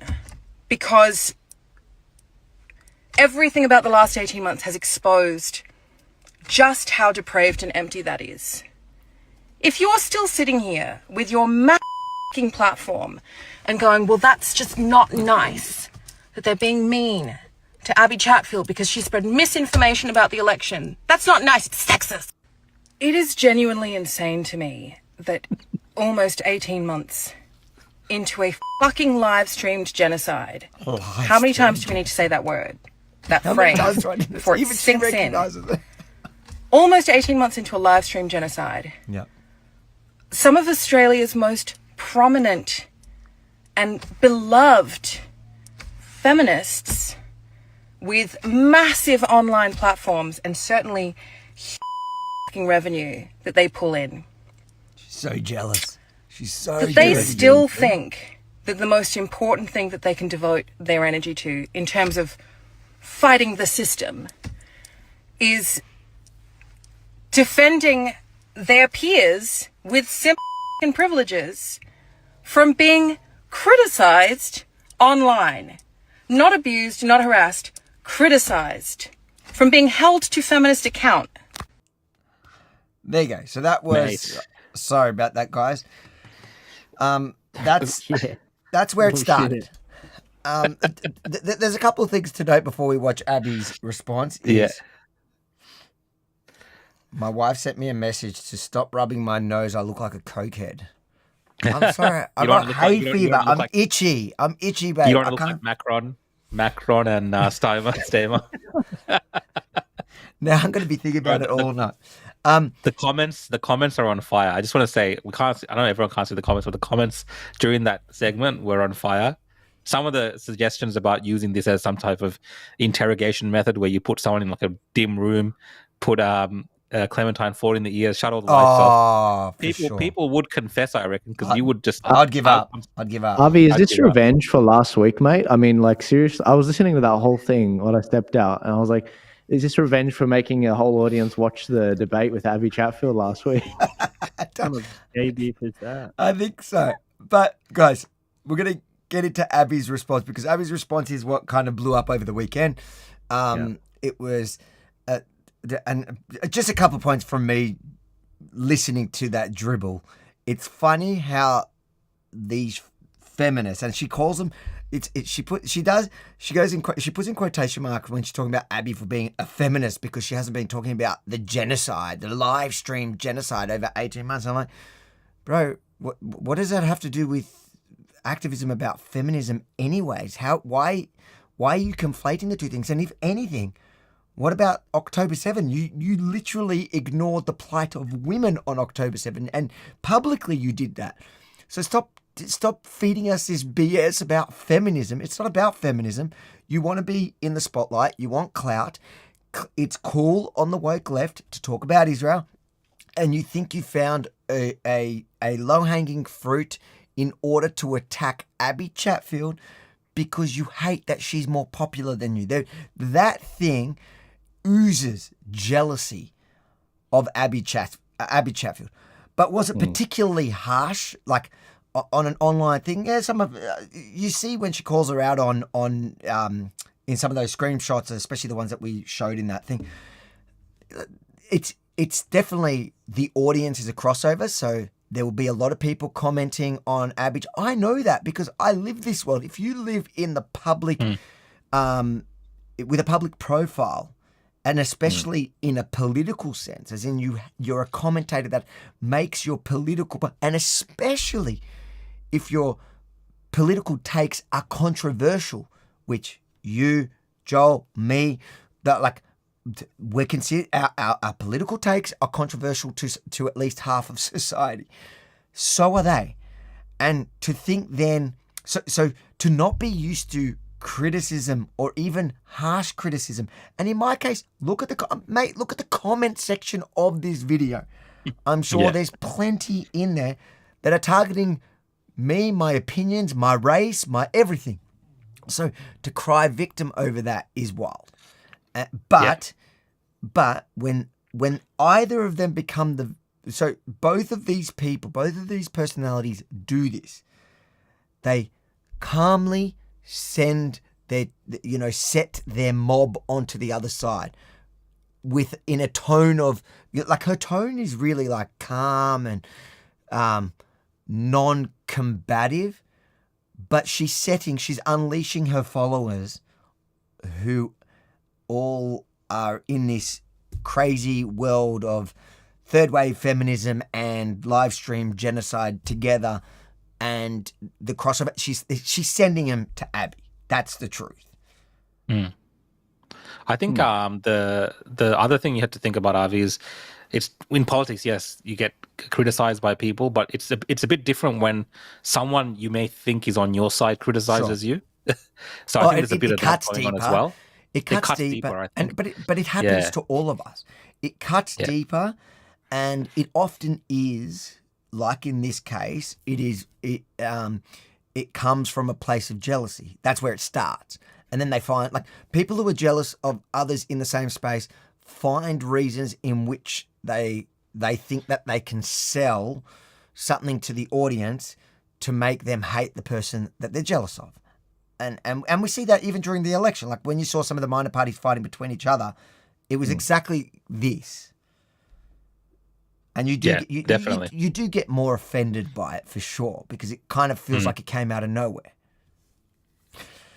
All right, the part that everyone's waiting for. The drop. Everyone's waiting for the drop. They're like, why is Avi fascinated by these women? I'm like, wait, you'll hear in a sec. It's getting good. I just want to say as well, I'm very used to being trolled and called out or called. This is exactly what you were saying. Right? But there is a difference between calling someone out constructively and lying about them and harassing them. And what Clementine Ford is doing is the latter, in an effort to convince herself and her followers that I'm actually evil. She is lying about me. The reason why I keep saying I'm gone and then I come back is because every minute I'm getting a new DM from a follower saying that she said another outrageous lie about me or told them my motivations and told them things about my personality that she miraculously knows, despite the fact that I don't know this person.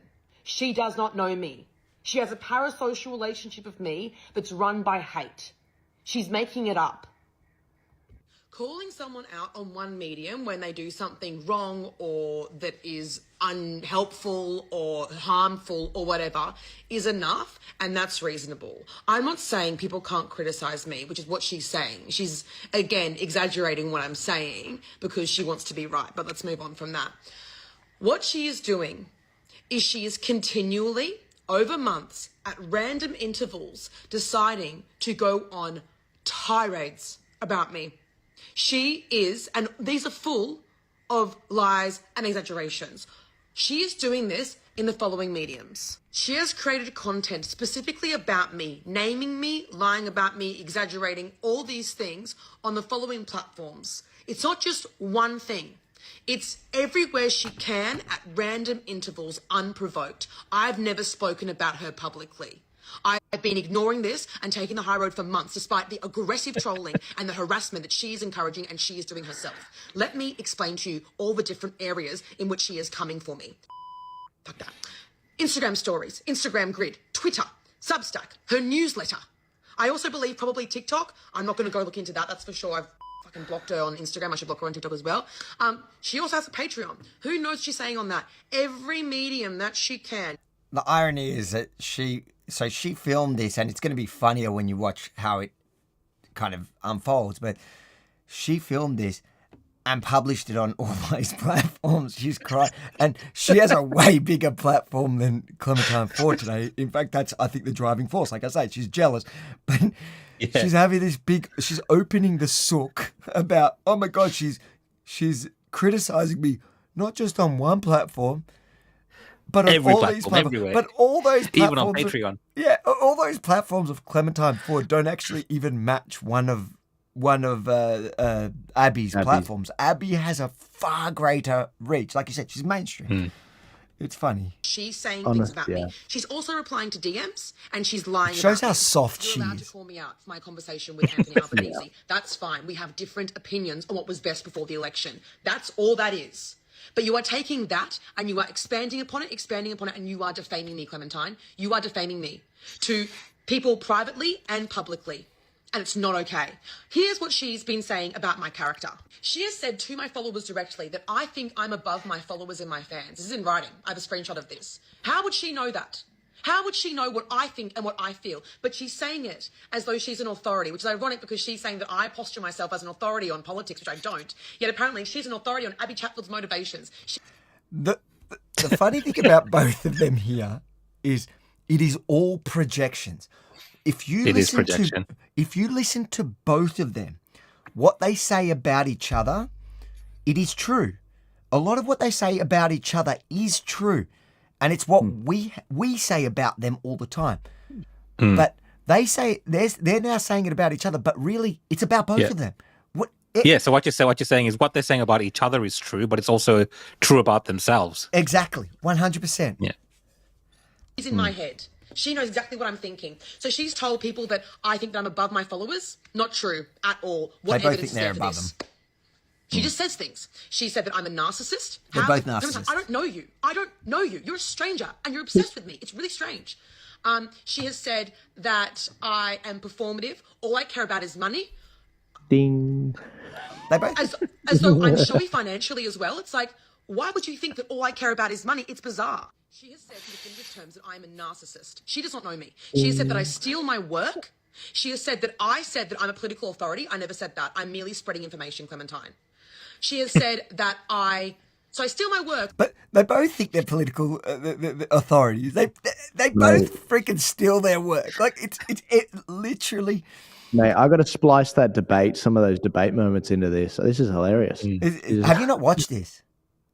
No. I haven't watched this, man. I haven't watched this. Exactly. Yeah, I only saw like brief 15 seconds. I wanted to watch it live and react to it for the live audience. It is so entertaining. This is like, and this is not even the good bit yet. And I'm doing it at one keep time. Going, keep going, 125. keep but going I also for sure. don't research anything. How does she know this? How does she know this? But she's saying it with so much definitive authority that people believe her and they come and they troll me. Again, why is there such definitive authority in the way Clementine says it to her? How does she know that that's what she's like? Is because she does it. Everything she's saying, every allegation is a what is it? Every allegation is a admission. Admission. Thank you. She is an admission and assassinating my character to allow people to be violent towards me and to harass me. That's just so wild. That's just like it's such a lefty thing. It's like if I criticize the way you're doing something because you're on my side, it's the lefty position is you're making it okay for people to be violent and harass me. I was like, who's being violent against you? Literally, like, whatever. It's kind of funny what she's saying about you. It's kind of true. But no one's being violent against you. And these are the same people that target, like, they hone their audience. See, they're doing it to two public figures. Yes. And when people do it to, let's say, me, Clementine Ford has done it to me. I've seen her do it to other people in which they get threats and nobody's, like, people with no audience, they'll send their whole audience to some random stranger because they feel like they've got an easy point that they can send the mob on. And they actually threaten or whatever. And she, like, it's so. It is very revealing because if you just listen to Clementine Ford without knowing any of this stuff, it just does sound like she's just criticizing a political commentator and giving a critique of the way that she's dealing with a certain issue and the things that she doesn't like about the way that she does those things. Like, as someone that's neutral and listening to it, that's what it kind of sounds like. Yes, she sounds unhinged, but that's what it sounds like. But both of them, especially Abby right now when she's speaking, like you said, Abby, she's interpreting that as some type of thing where because she's doing that, that means she knows that people are being put onto her to come after her in her messages and attack her. So it does show you that this is how their mind operates. And when they go after people, that they're attacking people actually means that they want them to go attack their followers, to go turn on other people as well. So exactly. I mean, it is kind of revealing this thing. I know it sounds like we're watching these two crazy women yelling at each other, but we are learning a lot here about the not just the mind of these crazy women, but the left in general, and how they and how they operate in the political sphere. This is a really good lesson for all of us. Rami said it's the woke mind virus. I'm going to reserve my comments till the end because I want to see this whole thing now. Because just like with Avi, he didn't watch my debate, and so he had a real reaction. This is my real reaction. I'm going to save it.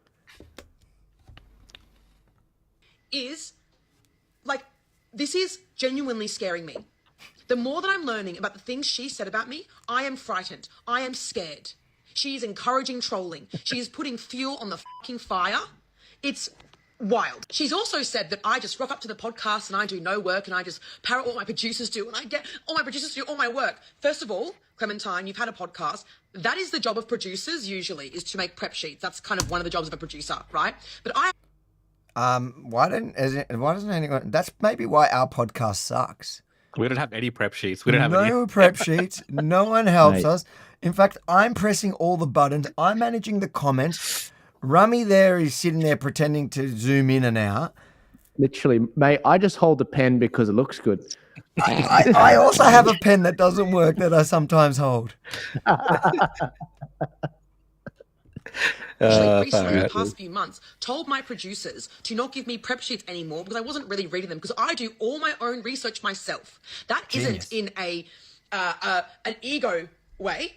It's in a way of my brain having ADHD. I need to learn things from start to finish for myself to be able to have a conversation, because my podcast is conversational. The only time I have prep sheets from my podcast producers, which is normal, by the way, that doesn't make me a bad person, that's a completely normal thing, is when there is a huge topic and I want to be so correct about it that I do my own research, they do their own research. So the only time producers now prep for me is when there is a huge topic, a very, very important podcast, or if I'm completely overworked and recording 4 episodes in a day. Or if it's a book that I haven't had the time to read and it's on a deadline and the talent is fine with me interviewing them without reading the book, I'll do a fucking audiobook on 2 times speed, take notes, but as a backup, beautiful Lem will either have read the book or will do a summary or a spark note or something so that I go in feeling more confident because I've listened to it on 2 times speed.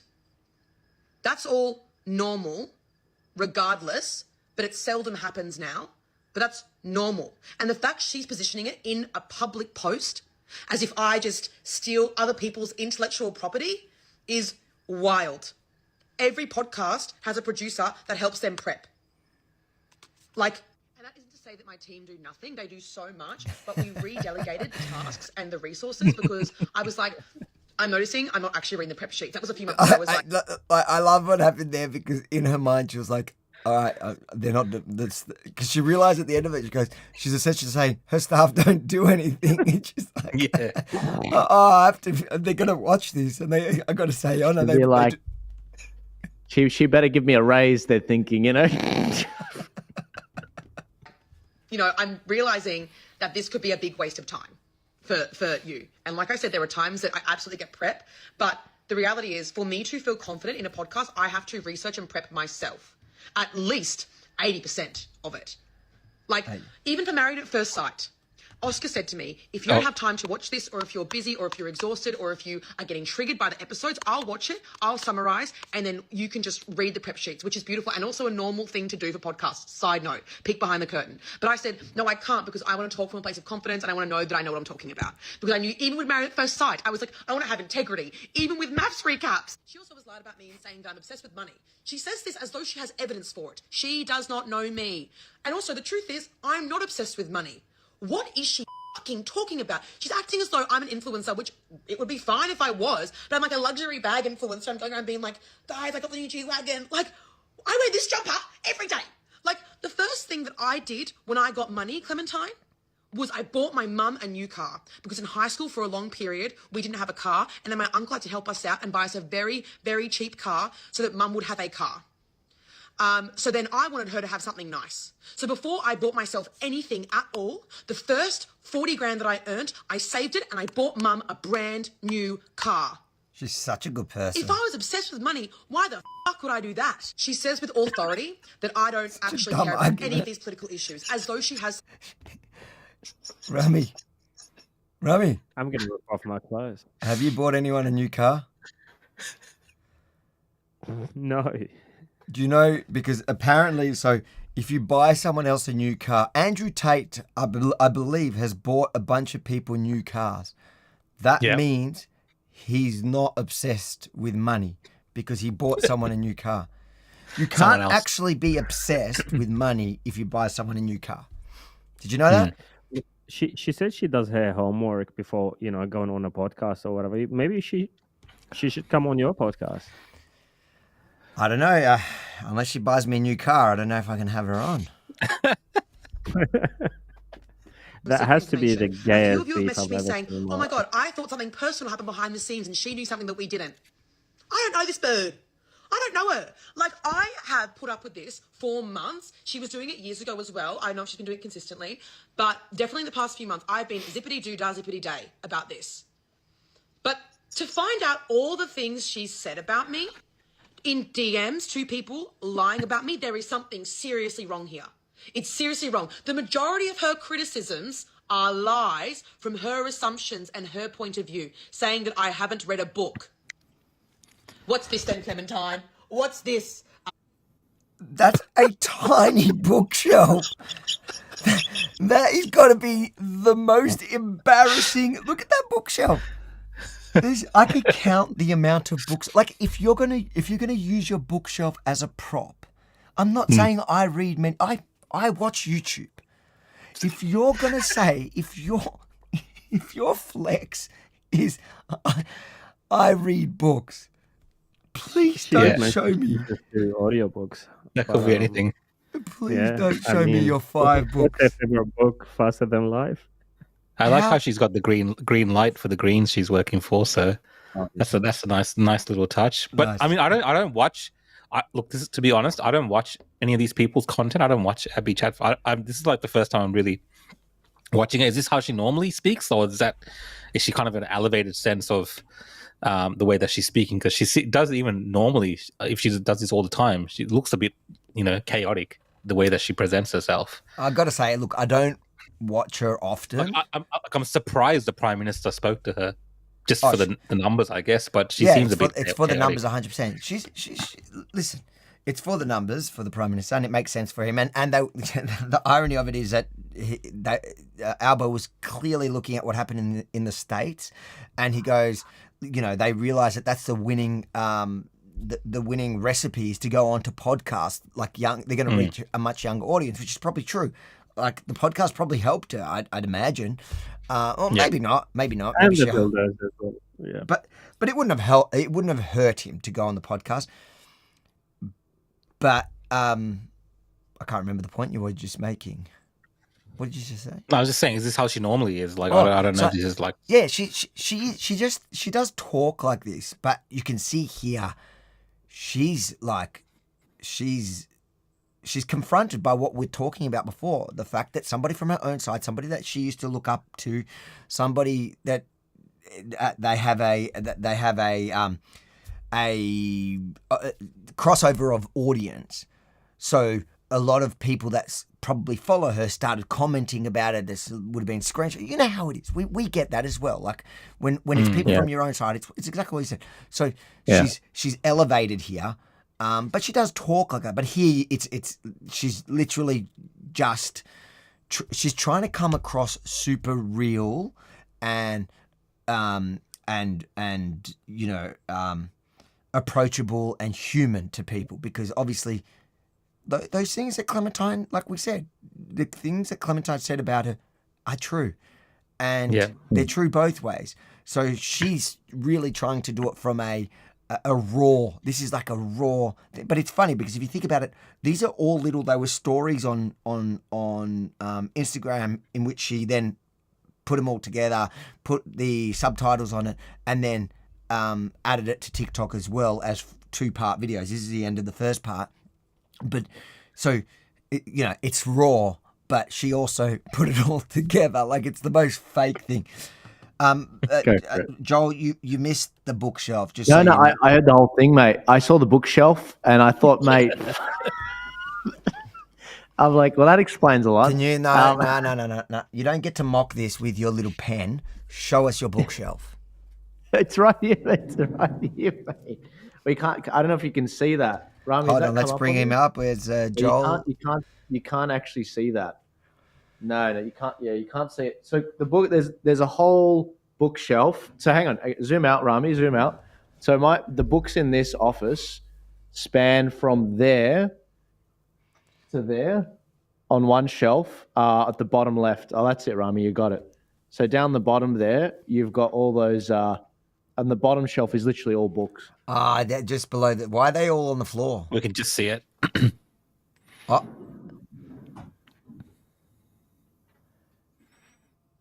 There is, so literally that part of the shelf. So to go left, go left, go left.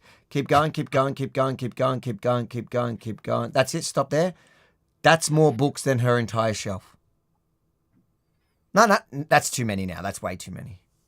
No, then I got some behind me. I got another row here, and it's like, and look, I'm a relatively young guy. I haven't gone through many books, but I mean, mate, you're telling me that your bookshelf is as good as that. Mate, it's better than that. It's better than that. But look, mate, we live in an online world. You know, Google it. You know, like we've got. You know what? It's only funny. We're gonna just listen to that bit again. Just she used it. It's her. Like she's the one that was saying, "Look at all my books." You know, like, it's so funny. Hold on. Who does that? What's this then, Clementine? What's this? A bloody bookshelf? Like what? You'd never see me do that. You'd never see me do that. That's why it's not in the camera. You can that video, Avi. You can pause that video on any frame, and she looks crazy. She looks crazy. I feel like that just needs to be clipped. Do a test. Any frame you pause it on, she looks nuts. That just needs. What's this then, Clementine? What's this? A bloody bookshelf? Like what the? Half a meter. Yeah. I didn't realize we weren't watching. That's funny. Okay. So that's part one. Part two. There's part two. Oh, that was part one, mate. We haven't even got to the good bit yet. That's literally part one. Rami, do you have to head off? No, Rami, sorry. Rami's got to head off. See you, mate. See you, Rami. It's a bit too much for Avi. Yeah, it's too much. Rami's going to miss the good bit. Rami's going to listen to it on the way home. Here we go. Sound sorry. 1 second. We don't want to miss any part of this genius deep reader. Trying to convince her audience that I am not worthy of respect or any human decency. She is telling people lies about me and my character to make it easier for them to troll me and hate me because she hates me. I don't know why she hates me so much. I guess we can all figure it out ourselves. I'm going to leave it at that. She hates me and she wants... She's insinuating there what we know. She's insinuating she hates her because she's jealous of her, which is obvious. But it's also and the reason why she knows it is because she certainly has felt that way towards people before she was bigger than people. What was it? 100%. It takes one to know one, mate.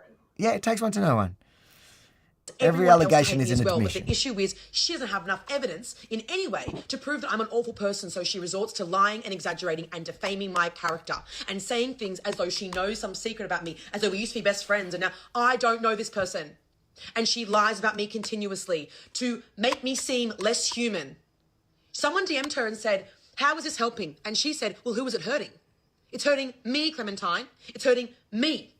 The thing there is, she is an awful person, but so is Clementine. They're both awful people. You know, who goes onto a podcast, who says, like, publicly, "I'm not having Jews on my podcast"? Like, it's just, like, even if you didn't want to, like, and who's it hurt? Who's it hurting? Yeah. It's hurting me. It's hurting me. It's hurting all the rest of us, Jews or Zionists or whatever you want to call it. Like, everything you say about her is true, but both of you play in that place, and suddenly now you're the biggest victim when you treat everyone like that. But here, actually, no one should feel sorry for you because Clementine Ford is doing it to somebody who is a public figure and does it to everyone else. It's a taste of your own medicine. True. Literally, that's what she told me in that debate. How's mass immigration affecting you? You know, so, and I'm like, hey, it's affecting me now. It's just been so scary this last 48 hours, seeing every single minute a new quote from one of you, and love you for sending them. Please keep sending them because I want to keep them all in a folder. But all the things that she said about me, it's like every minute there's a new lie, different wording, and it's like, this is on a Substack, this is on Threads. Someone else said Threads just then. So she's done like 7 different platforms talking about me. And the same thing again and again, but the majority of it is assumptions that she's made about me from watching my content. But she doesn't know me. And the content doesn't support what she's saying, like that I only care about money, or that I'm a narcissist, or like, these are far right-wing talking points, by the way, just so you're aware. This is how I get trolled by the far right. She's doing the exact same thing, and it's acting horrific. She's put words into my mouth and thoughts into my head, and people are believing her and subsequently are trolling me and harassing me. And have been for months. And this explains where all of this has come from, because all these things are almost direct quotes from trolls that I've had. She is risking my safety and my mental health because she is lying about me. Again, Clementine, you keep defending yourself by saying, she can't handle criticism. Don't take it personally. You can criticize the work that is in front of you and things that I've actually done. That's fine. Stop criticizing my thoughts. You're lying about my thoughts, then doing Substack posts elaborating on why those thoughts that you've made up are wrong. What is going on here?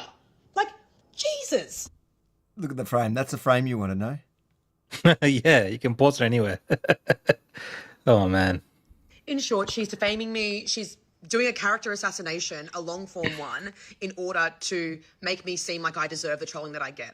I'm a fucking human being. I get enough trolling in the day. I don't need it from Clementine Ford and the people that follow Clementine Ford and take what she says as being true, thinking that she must know something about me. She does not know me. Anything that she says about my character, my intentions, my interests, my obsession with money, whatever, me thinking that I'm above my followers, anyone that's met me would tell you, I appreciate meeting all of you. I don't think that I'm above fucking followers. I had a 9-to-5 job in Brisbane and I suddenly was in the public eye. Suddenly.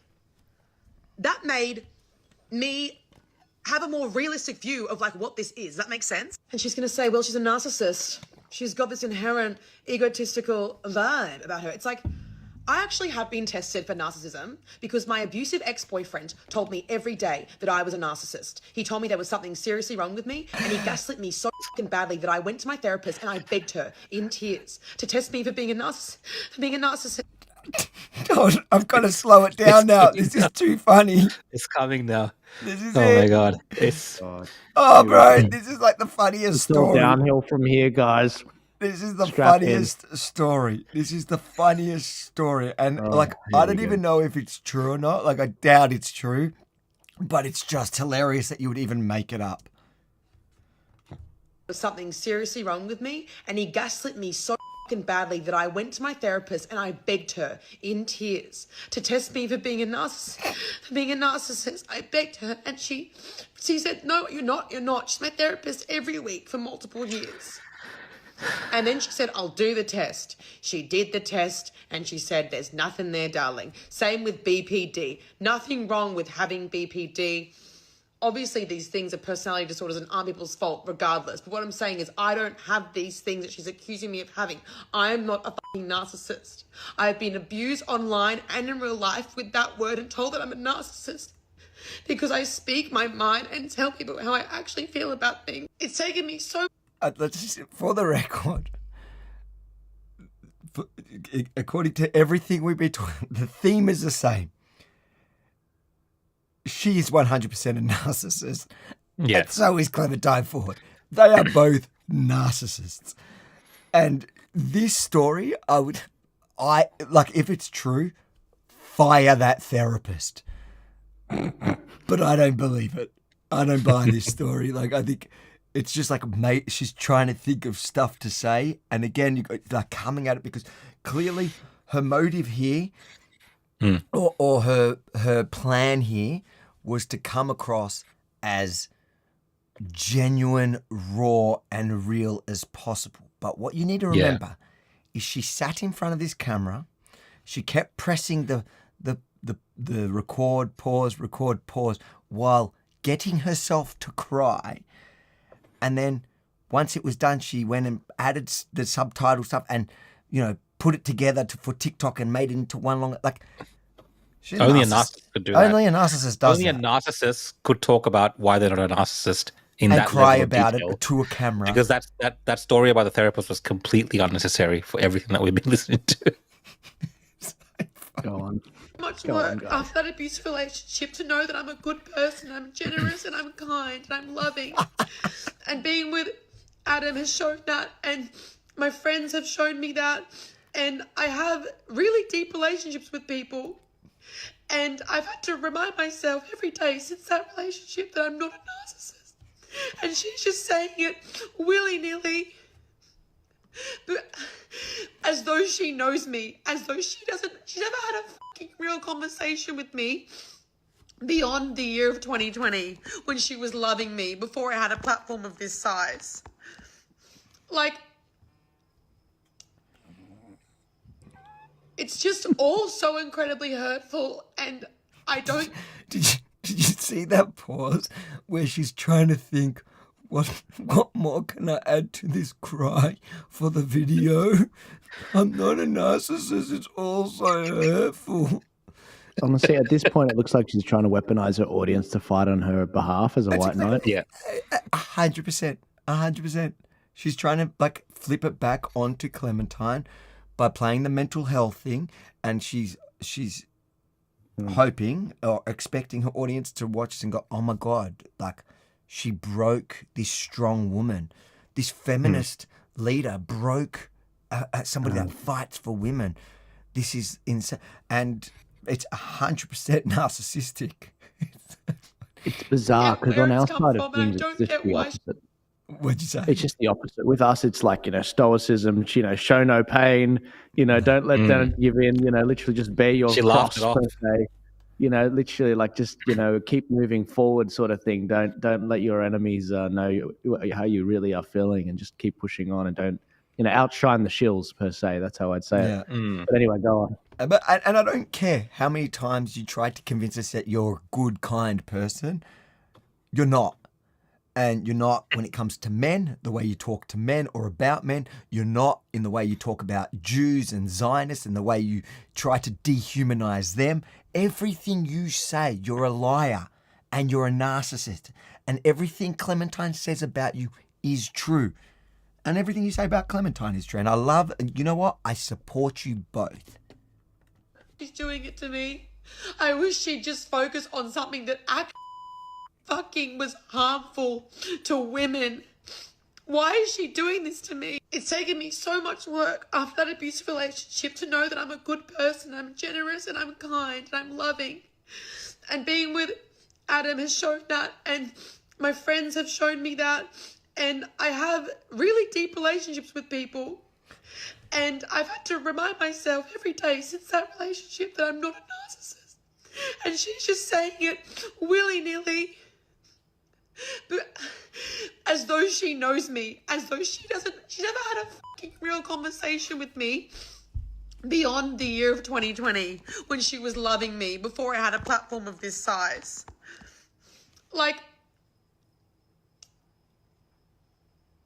It's just all so incredibly hurtful, and I don't get where it's come from, and I don't get why she's doing it to me. I wish she'd just focus on something that actually fucking was harmful to women. Why is she doing this to me? And there's just been a really hard 48 hours of being like, wait, what is this person saying about me? Again, she can criticize my actual content all that she wants, Clementine. You genuinely can. Fucking go for it, but stop lying about my character and my intentions. I get it enough from... Man. From people on the right and trolls and men that hate me and want to threaten me and want me dead. Please stop dehumanizing me. Please, you can criticize my content, you can criticize my work, just I'm begging you to stop lying about my intentions and stop saying that I have a personality disorder. You don't know me. What, Rukshan? What's your reaction? Man, like this, I'm just thinking about the young people that watch this kind of content, and to think that, you know, this is kind of the height of whatever left-wing political commentary there is in this country is insane. Like the way that they're carrying themselves right now over a disagreement about how they were framed by each other. These are not serious people that can have anything to do with any type of serious politics in this country. And to have like this type of platform and to share this with the audience about this type of disagreement, like it's just insane. And it's manipulative. It's so manipulative. The whole thing is. It's just everything that's wrong with society today, I think, what we're seeing there. Right? These women, they profess to talk about all these serious issues. And the one thing where there's some sort of slight against each other, they can't handle it. They just break down and just completely, that whole veneer of their, you know, whatever we saw last week on SBS Insight where she was debating Joel, like Joel was saying, that's all gone now. It's just completely kind of unhinged, like, oh, look at me, poor me. Oh my God, she called me a narcissist, how mean. And like you said, Avi, many times, these are the same people that attack everyone else, you know, for being right-wing this, right-wing that. White. You know, this person's evil. Even Clementine Ford put in this her person, thing. put this person in jail. Yeah, they target everyone, including even Clementine Ford in her attack for that. She had to like give that thing. She attacked herself. Yeah, she was white. Oh, but like, it's just so well. They are horror. They are actually horrible people. They're not nice. They're never nice, and they don't engage with opposing views with grace. Even when they engaged with Joel, you saw that.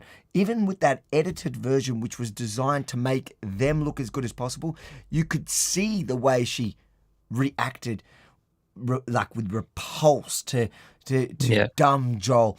But online, and when she talks about being a kind and don't dehumanize me, like they dehumanize white people, they dehumanize Jews, they dehumanize anyone that they consider men, they dehumanize men, they dehumanize anyone that they see as a political opponent all the time.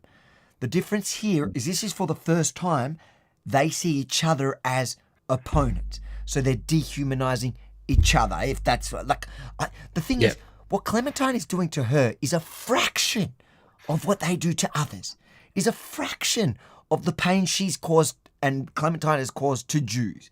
It's a fraction to white people, to men. It's a fraction, and they're carrying on and crying about it. And that's why it's so satisfying to sit back and watch it, even though I know they're crocodile tears. Even though look, I think her performative stuff, it's a performance, right? It's theatrical. It could probably work on Maths or The Bachelor or wherever she was. Like, it would and work maybe on to her television audience. Maybe to her audience. To her audience, it might work, right? But in the political sphere, when you're looking at someone like this is not a serious person. It's good entertainment. So and it's okay to be vulnerable. I think, you know, this is kind of I'm not telling people not to be vulnerable and, you know, not fight for what they believe in and do all this stuff. That's not what I'm saying.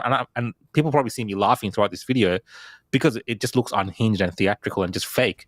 But you could be all of those things, but at least, you know, have a respect for your audience and what you do, and don't sink to these kind of levels. And I think where she's taking this is unnecessary. But again, it shows you that it's all about theatrics. It's all performative. It's very much in line with, you know, complete narcissism.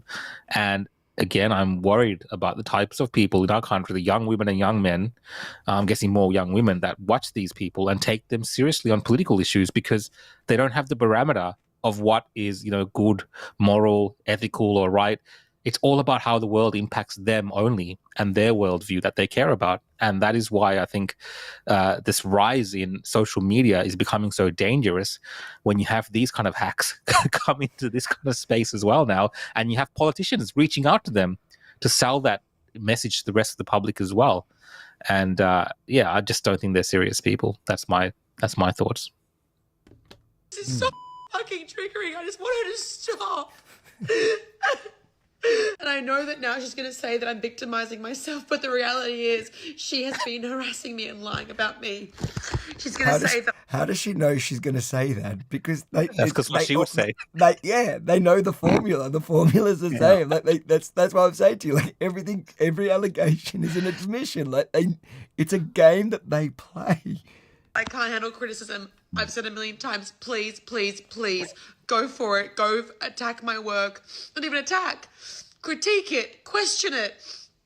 Whatever. I understand that you have different views on the election. We have different views. That's okay. You can call me out once. You can talk about that. Whatever. Stop lying about me. You don't know me at all. You're a stranger. I deal with so much every single day. I deal with insults every single day. I do not need it from you because you know that when you say it, you validated people on the left. And you are encouraging trolling, you are risking my safety, and you are fucking my mental health. Please fucking That's the admission. That's an admission of the violent left. That was a direct admission, what we've talked about for so long, how violent the left are, that even her, being on the left, she's so terrified of what Clementine's saying because she knows instinctively that the left are violent. And she's worried. That's an admission. It's actually a good point. When I post about Palestine, stop using that as a reason to critique me more and say that I'm performative or whatever. Please stop discouraging me from posting about Gaza. It isn't working, but you're discouraging others. And you're encouraging trolling of me. Please, I'm just trying to do what I can to help. I don't understand why she's so adamant on proving that I'm awful. I don't get it. I've had 4 people so far say to me that my letter to the MP that I wrote myself, she's going to say that someone else wrote it, I wrote it myself. I got it approved by Dr. Mustafa. She's going to say that I didn't. But that letter to MPs, I've had 4 people tell me that they've gotten replies saying they'll meet with Dr. Mustafa. MPs are meeting with Dr. Mustafa, or at least saying they will. No matter what I do or what I don't do, she's going to find a way to critique it. And it's very clear the pattern is when I do speak about Gaza, she then critiques me more. That sets her off on another tirade. Again, another admission there that's important is that when they hate somebody, and that's how she knows it. When they hate somebody or somebody because of their political views or whatever, just or for their race, even these guys are the biggest racists. When they hate somebody, they will criticize them no matter what. So there's no winning.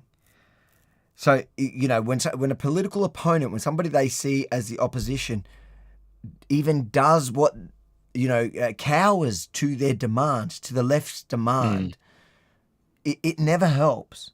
Because then they'll find a way to and that's her point here. And she knows it because they all do that. Because it doesn't matter. It's not about her talking for Gaza. She doesn't give a crap about Gaza. Neither does Clementine Ford. It's a grift for both of them.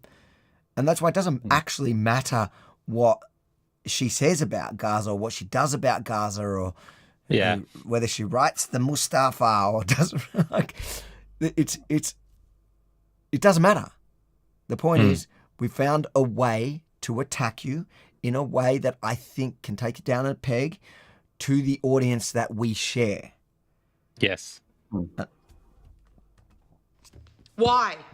Why? Why, when I do the thing that you want me to do you go deeper on your hatred for me and your defamation of me and your lies about me? Why? Why, when I do the thing... The thing is, defamation... She brought an illegal standard there. She just threw that in there. Oh, she's done it. She did it a few times through it. You haven't been listening. She does drop defamation in there, and she's delusional is probably the word she needs to look for. Like if it's real defamation with what's her name from Clementine Ford, go sue her. You like most people can't sue because it's out of reach. They can't afford to sue. She clearly has enough money. She has that extra rental property. Oh, no, sorry. She's giving that for free. That's for free. She makes a lot of money. She can afford a defamation lawyer. And people have to prove damages. It won't be very hard to prove damages in this case because there is so much. If something Clementine has said is untrue, but it's not defamation. This is not defamation. This is like somebody critiquing a criticism of what you pride yourself in, and they just happen to be someone from your side. Yeah. That, you know what? Like, really, this should be a moment for these people, or especially her, if any of this is genuine, like she feels like the feelings are genuine, which I think like, this is all theatrics, it's a show, but the feelings of betrayal beneath it is real, right? Like, please go and reflect on that for a second and think about it for 1 second and think, maybe if you don't like that, maybe think, do I treat people that I don't like in the same way or in a similar manner? Mm-hmm. Like, that should be the lesson for you, is walk away and reflect. Like, if you're genuinely feeling any of the feelings that you're saying, which I think she is, but because it's more that she's been betrayed by her own side and she's feeling the pain because some of her own audience is turning on her. That should be a moment of reflection. Turn around and go, true. Hold on, have I treated anyone in this way? Because this feels really crappy. You sound like a therapist. It won't happen. Yeah, it should be. Listen, I could tell you now, I am happy to give her the narcissistic test. In fact, she doesn't even have to pay me. She doesn't even have to pay me. I am better than her therapist because I guarantee you. You can assess her through video. I've assessed her, and she is she's a narcissist. That is my official. You want me to do? It makes no sense. This is so incredibly stressful and awful what she is doing and counterintuitive. And I actually don't know what the fuck to do because I'm aware now someone's spreading malicious lies about me again and again and again and again and again because she claims to know my intentions on fucking everything.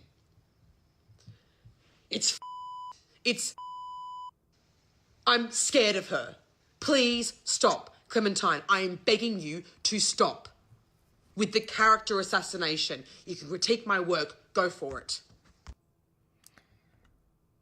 So what is it here? This was a screenshot she added at the end, which, see how this isn't criticism, it's just insults. Also, I've changed the font because a few of you said it was hard to read. So she's underlying, so this is obviously from, I don't know, it looks like a message. I can guarantee you does not see you, what? I can guarantee you does not see you as her equal. Idiotic narcissist, fake crying. She's completely shallow, uncredited soundbite clean, but she doesn't actually know. It's pretty funny, but if this is from Clementine, that's pretty like, I can guarantee you does not see you. She does not. Okay, so it's just a typo. Joel, so what's your reaction? Is that everything? That's the end of that is it. Oh my God. Was that not enough? Lord. Was that not enough? Mate, seriously, I'm going to do obviously what's said's been said. I agree with what you guys are saying. But I have to say, and I'm pretty good with this in person, having spent about 3 hours with her, Abby, I don't know who her mother is or who her consultants are, but they've got to be fired.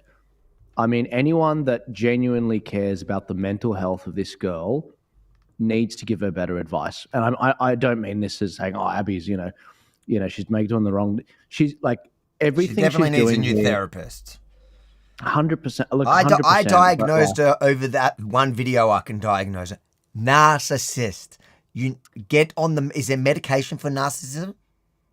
Narcissism. There's so many layers. There's so many layers to this, like an onion. Like, I'm looking at it, and I'm just like, part of me, again, she didn't do me any favors in that debate. She totally disrespected me in that debate, which I was expecting.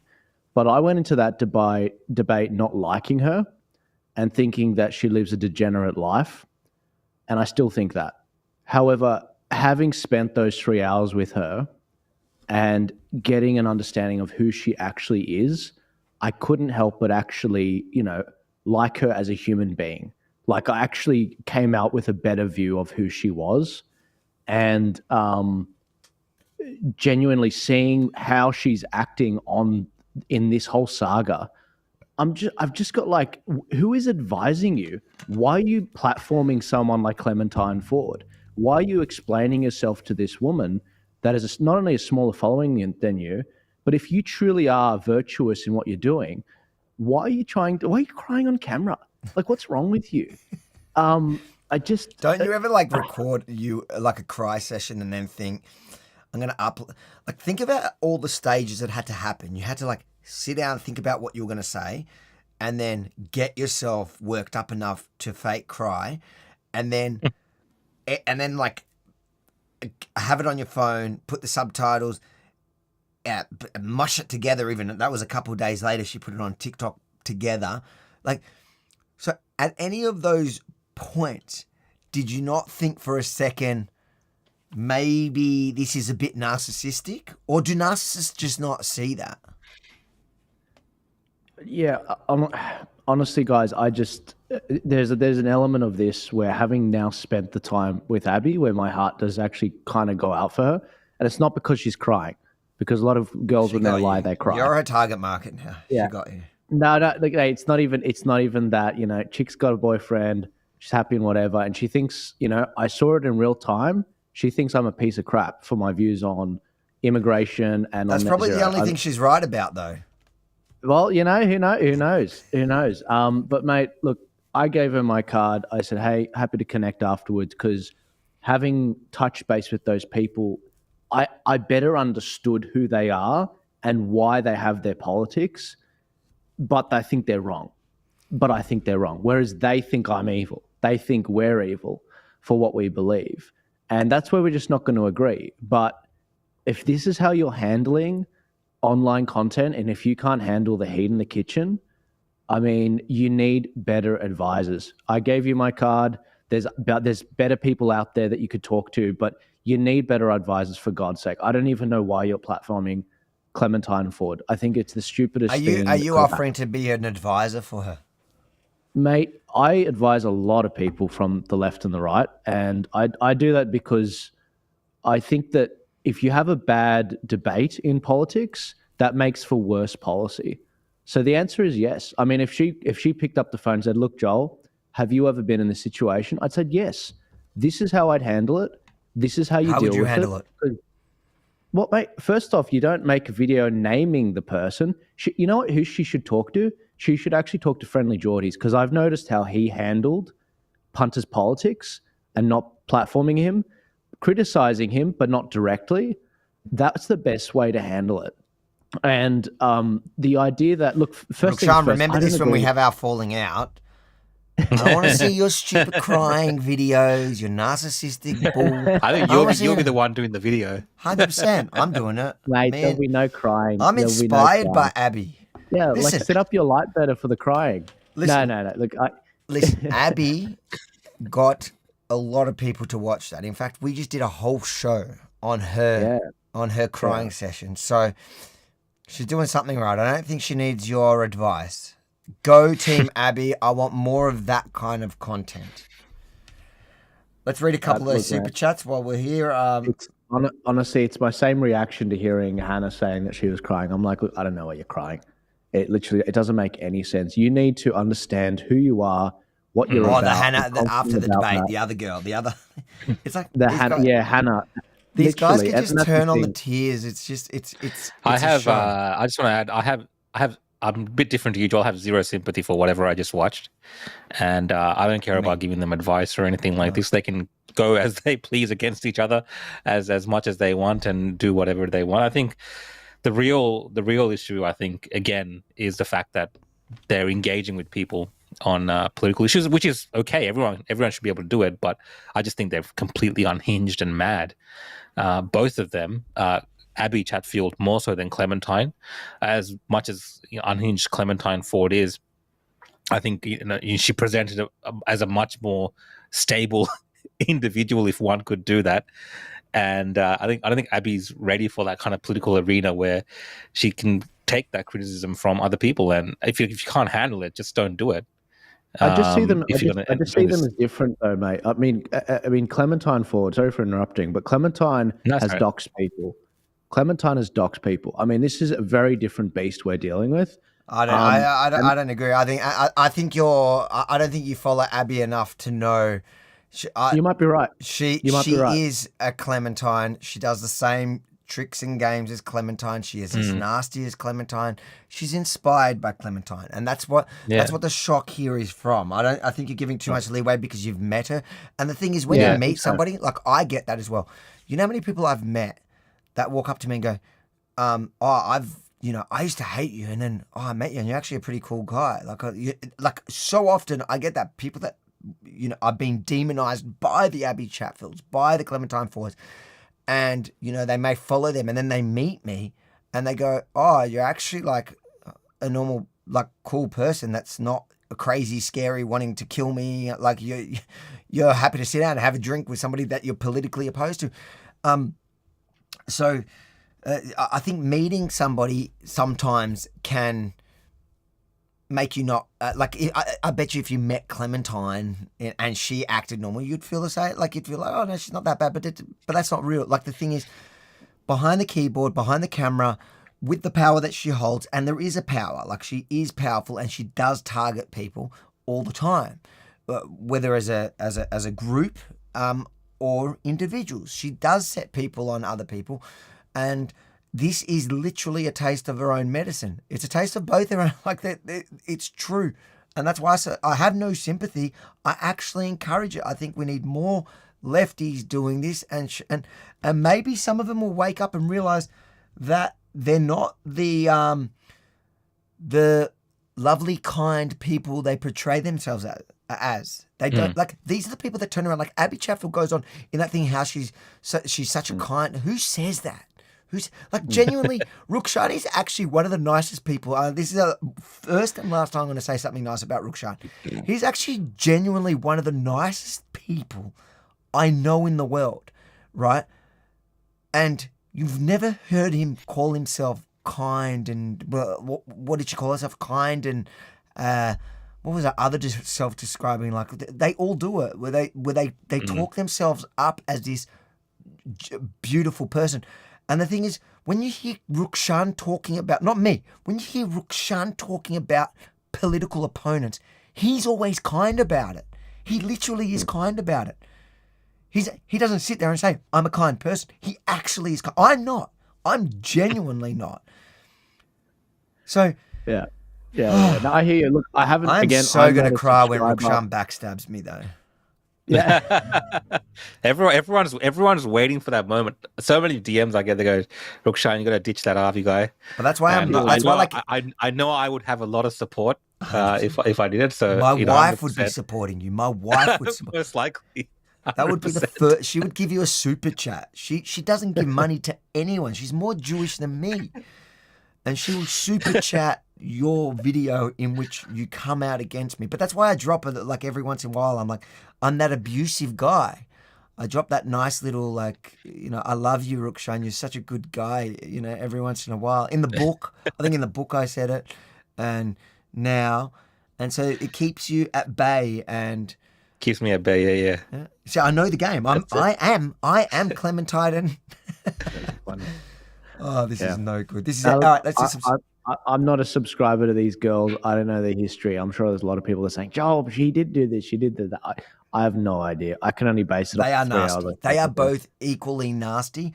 I think the difference with Abby, firstly, is she's at the peak of her game. So she's less resentful at the world because she's actually successful at the moment. So, like if you rewind back Clementine Ford 10 years ago when she was writing for the Sydney Morning Herald and she was like, so she was like a mainstream public figure, exactly how she describes everything she described about Abby when she was explaining why it's okay to attack her. That was Clementine.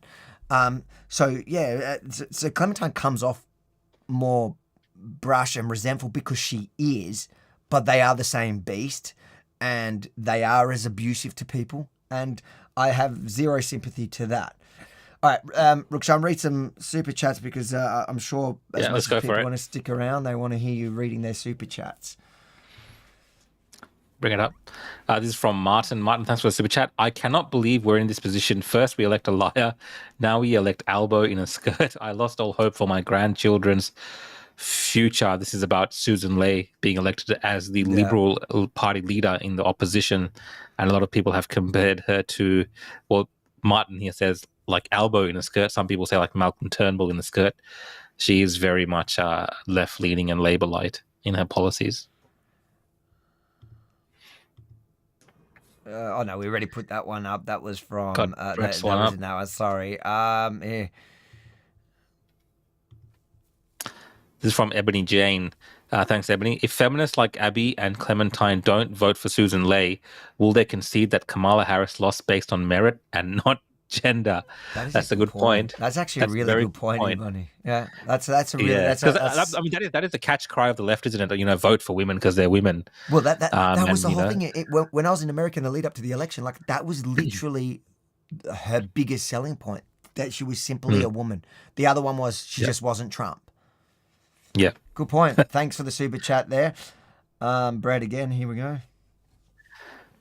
Brett says, Joel is king of the brow, Avi. Yes, we cannot compete with Joel's eyebrows. I'm not even going to try, mate. Anthony, thanks for the super chat. The next Prime Minister to be Matt Canavan. Yeah, look, he's a great individual, I think, Matt Canavan, and he carries himself really well when it comes to debating particular issues, and he's very clear and articulate on his position. You don't get the sense when you listen to Matt Canavan that he's dodging stuff and hiding stuff that he doesn't believe in or things that he doesn't want to say. So I like that about him. Yeah, look, and I think the whole him running for the leadership was... I was looking at a bit of commentary on it, and from people on the inside that are saying that he ran it just to really bring up the net zero agenda. So, like, he knew he wasn't going to win it, but I guess that's potentially just speculation.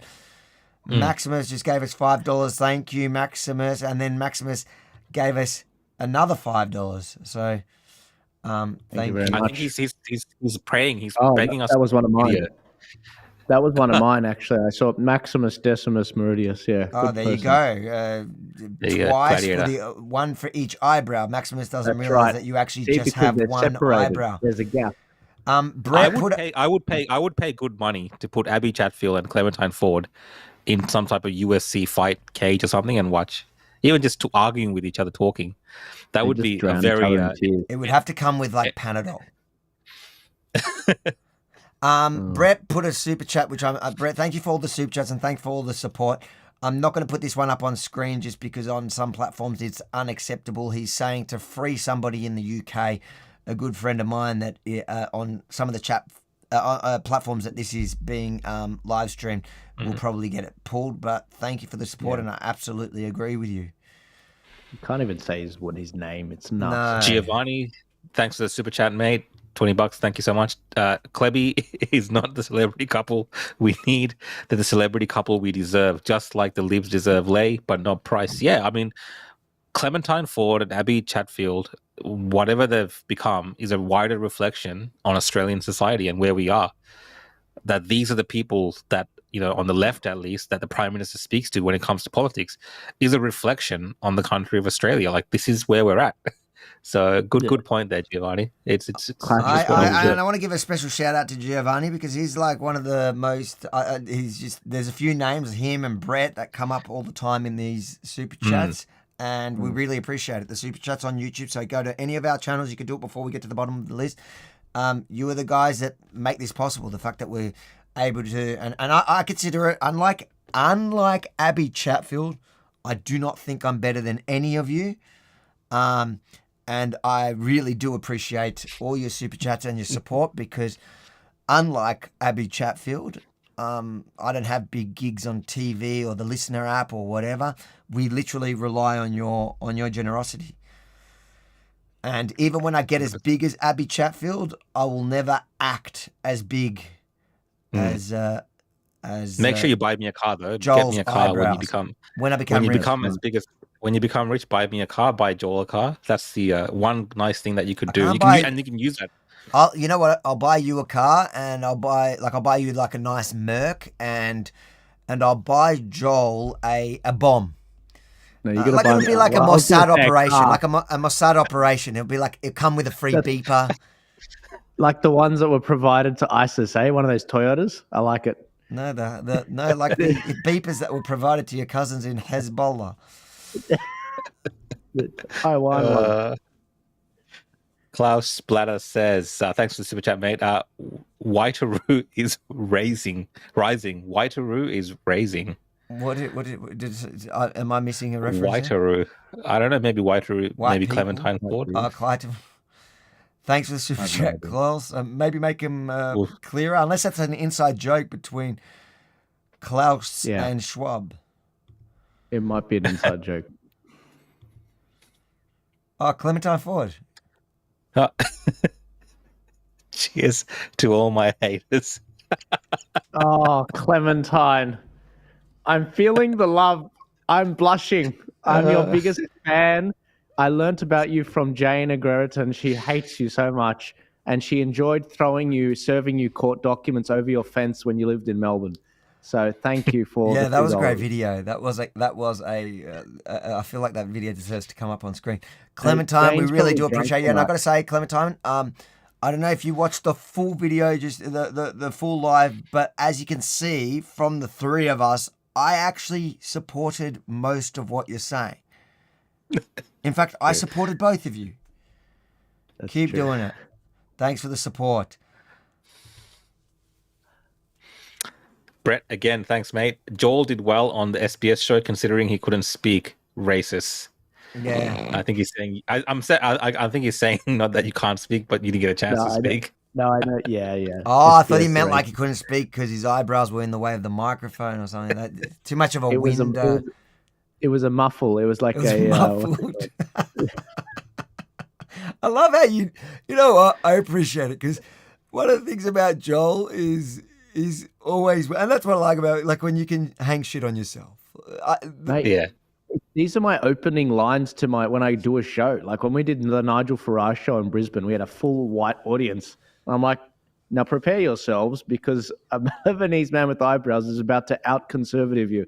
And it's literally my opening lines to stuff. So without the eyebrows, I got nothing. Listen, otherwise it would be the elephant in the room. Like people would be like, are we not going to talk about the eyebrows? You gotta talk about it really early. Yeah. This is a super chat from Shilby Apples, and she sent us $30 just to say Clementine. Thanks, thank you. Yeah, that's how we feel. That's how we feel.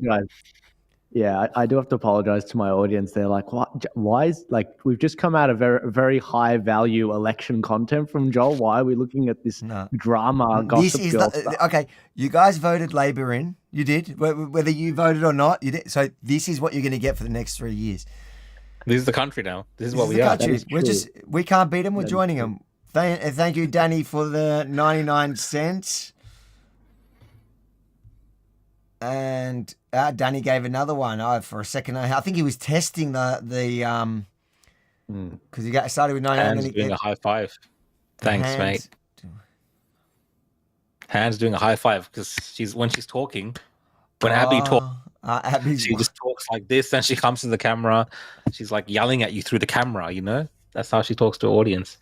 Danny, thank you. When she does that, she just claps all clap together now. Well, someone was asking in the comments, is she Italian? Is her background Italian? Because she does use her hands a lot when she speaks. Abby Chatfield, is she? Look it up. Danny, thanks for the support. I'm guessing you tried it out once, and that was probably the first 2 super chats you've ever given. So I imagine. So welcome to the party, and thanks. We appreciate it. Thanks, Danny. What do we got?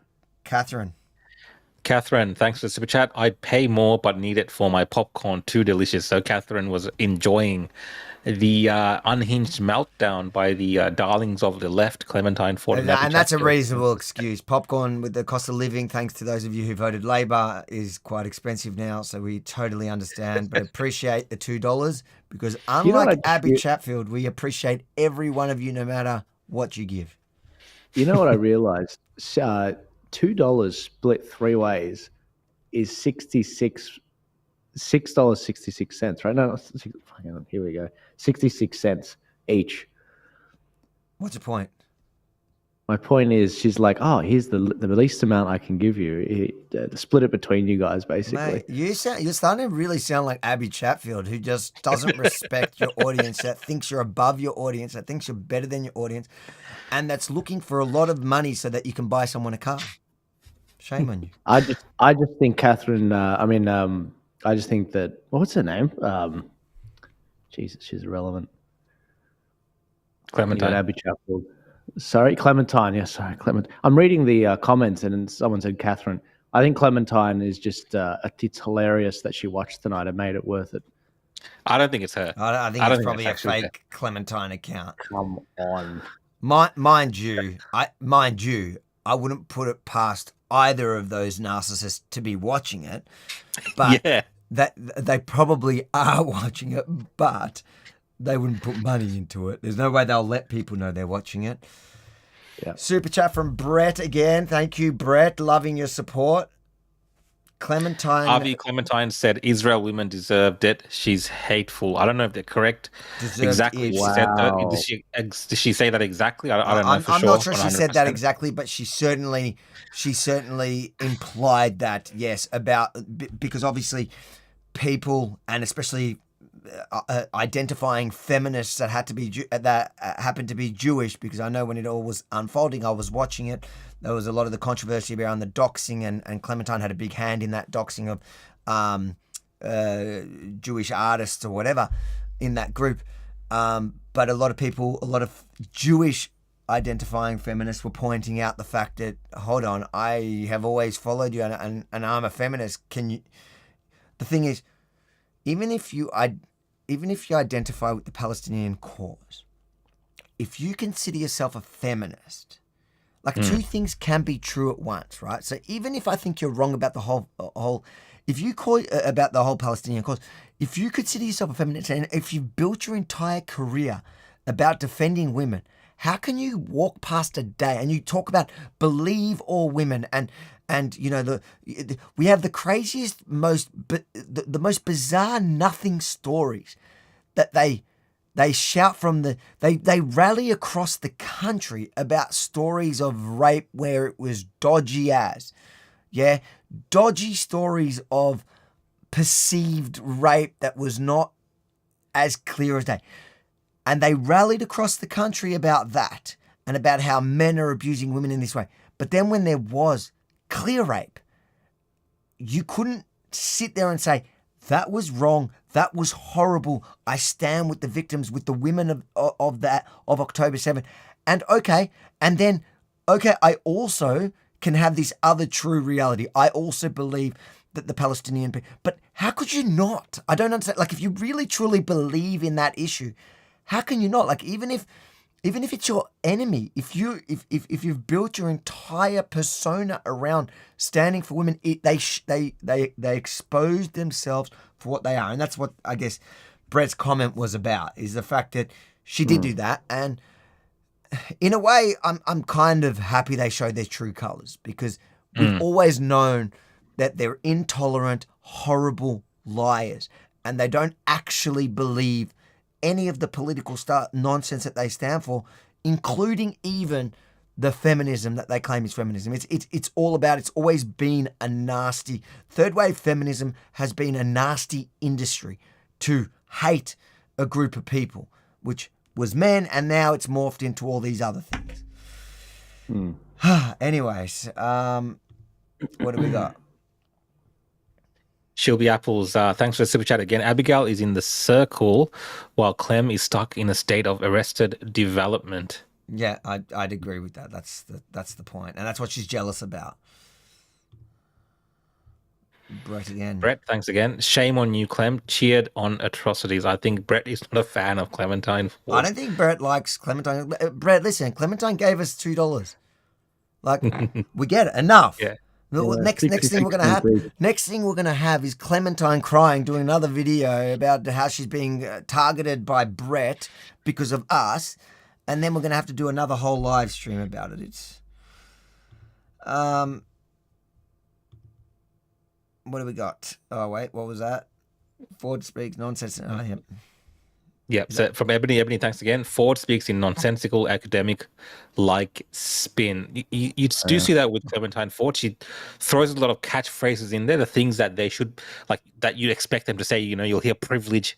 That word will come up a lot. You know what I mean? Like, and then she'll kind of go on a roundabout way about it. And if you're not really But it's true, they do use, like, word salads.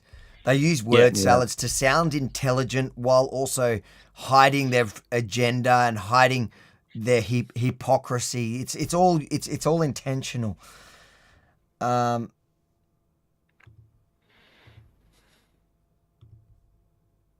Sisterhood. Brett must be laughing at a comment at the time, something about the sisterhood. Thank you, Brett, again. Brett, I love listen.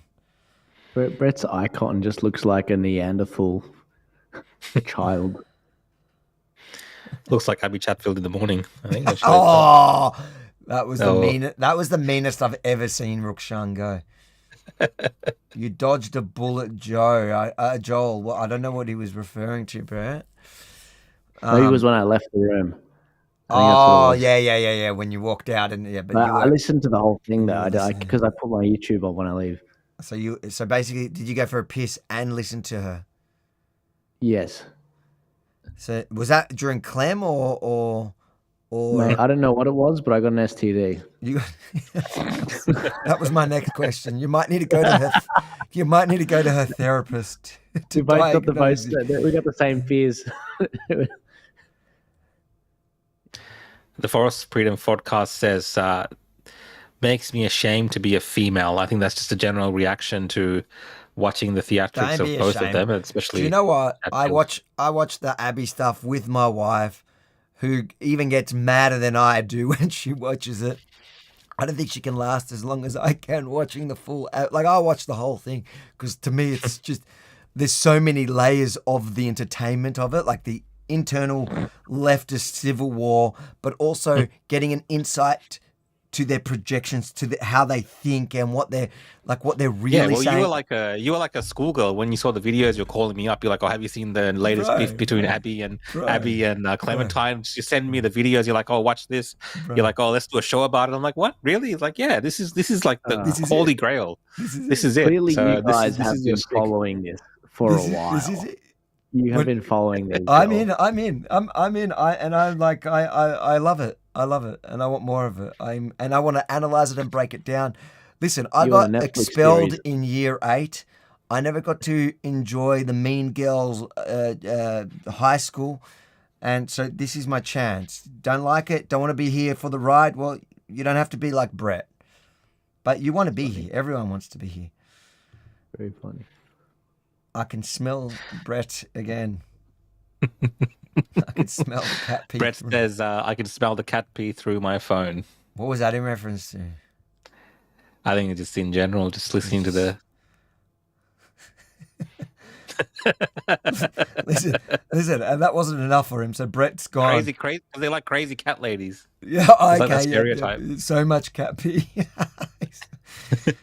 Okay, can someone other than Brett leave a damn super chat? Here we go. We've got that. Brett could have done this all in $100, but he's like, no, let's dribble it. Abby, everyone who leaves a super chat gets. I don't care how many super chats they leave. I'll stay here all night with Rukshan. We appreciate every one of our supporters. I get it from that, up there in your ivory tower. It's hard to. But we had a rule everyone above $5 or something. No, we did that when there was too many. There's not too many now. Martin Gregory says, "How's the Serenity?" That's a line from The Castle, is it? Or yeah, I can't remember. How's the Serenity from The Castle? Yeah. Here, Brett just did that to annoy you. Joel. Happy stuff. Joel, pay back the money you owe to Guru. I have no idea what's about Joel. I feel like we've walked into something good here. We've walked into some nuclear stuff. Anything that has Guru's name on it is gonna. Do you remember that time in at the Canberra convoy where Guru and there was 3 of them that were trying to be in charge of the whole. This is at the freedom protest in Canberra. Yes. And then I came there and I was like, I was interviewing all the different people there, and then Guru came up to me losing his mind. You know, they thought they were going to turn everyone on me, and at that time, everyone loved me because I was giving like people a voice, the average person voice. It's like, yeah, I'm giving everyone a voice. He goes, yeah, but you need to come up to the stage and stream what we're saying up there. I'm like, mate, you've got 50 of your little streamers going. You don't need me. I'm here to hear from the average person. Anyways, what was this money that you need to pay back Guru? I have no idea. I think he might be alluding to, and this is to give the most charitable interpretation without going on too much of a tangent. When the Don Jr. tour went belly up in Sydney, Brisbane, Melbourne in 2023, we refunded the ticket company, Ticket Bud weren't refunding people. And so we started refunding people out of our own pocket. And so I've done out of my own pocket $200,000 worth of refunds. How do you have $200,000? Sorry, $200,000. How do you have $200,000 in cash? You're such a wog. Was it like under your? Was it under your mattress? Is that where you? No. This is like been over like a year and a half, so it's like little dribs and drabs. But it's because people thought that I took the money, but that's not how it works. You give it to the ticket company. The ticket company pays refunds out. But because the tour got nuked, I did a whole video on this like a year ago. Because the tour got nuked, they weren't doing refunds. And people thought I took the money. I was like, guys, that's not how it works. So the ticket company can keep the money if it gets nuked. Stripe, yeah. So the Stripe account got cancelled. I think it was something to do with it being a Trump thing, like Trump Jr. And then so the promoter couldn't do refunds, and I was like, well, that's insane. I can't have my name being dragged into this and refunds not being processed. So I started doing it myself. And I mean, there's so many people that I've touched base with that I refunded. Now, look, if Guru was one of those guys, he should send me an email at contact. Don't give Guru any money. Don't give him. That's no, but look, that is not going to be spent on anything. You're doing him a favor by not giving him more money. Man, Guru's going to clip this video. He's going to clip this video and put it on his cast. I am officially on the record saying, do not fund the habit. Look, if Guru wants to get in touch and if he wasn't refunded, he's got to send me a ticket that wasn't refunded. He can telepathically send you a message. It's Guru we're talking about. Let me just give him an email and then we can move on. What's the email? contact@tpaust.com.au. Send me an email, get in contact. I'll refund you like anyone else, but that's my money. That's not from where it should be from, which is the ticket provider. How much was a ticket? It depends on what he got. I mean, Guru got the lowest level for sure. He barely got he got access to the toilets when you come in. I got a funny Guru story. Actually, I'll just share it. So this is the Guru time. In Canberra at this same protest, I was actually doing interviews of people, and I was interviewing Guru, and I gave him one of those Rode mics, and I completely forgot about the microphone, and I'd lost it pretty much. A few months later, I'm watching a podcast. Don't tell me he's got your mic on him. He's got the microphone and he's talking about, I can't remember the exact way that it was framed, but the comment or in the video, they were talking about how Rukshan left behind his recording device to secretly record and to infiltrate and do whatever I was doing. But he was showing it.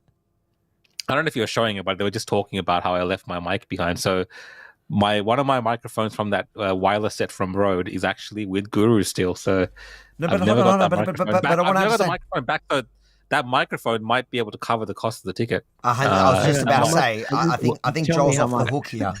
I think Joel's off the hook. Sell the mic and get your money back off that.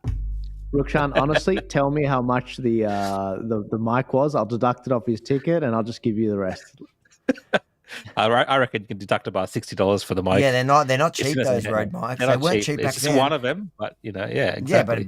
Yeah, but that screws you. You got to buy another. Like you can even buy them separately. I had to buy another set.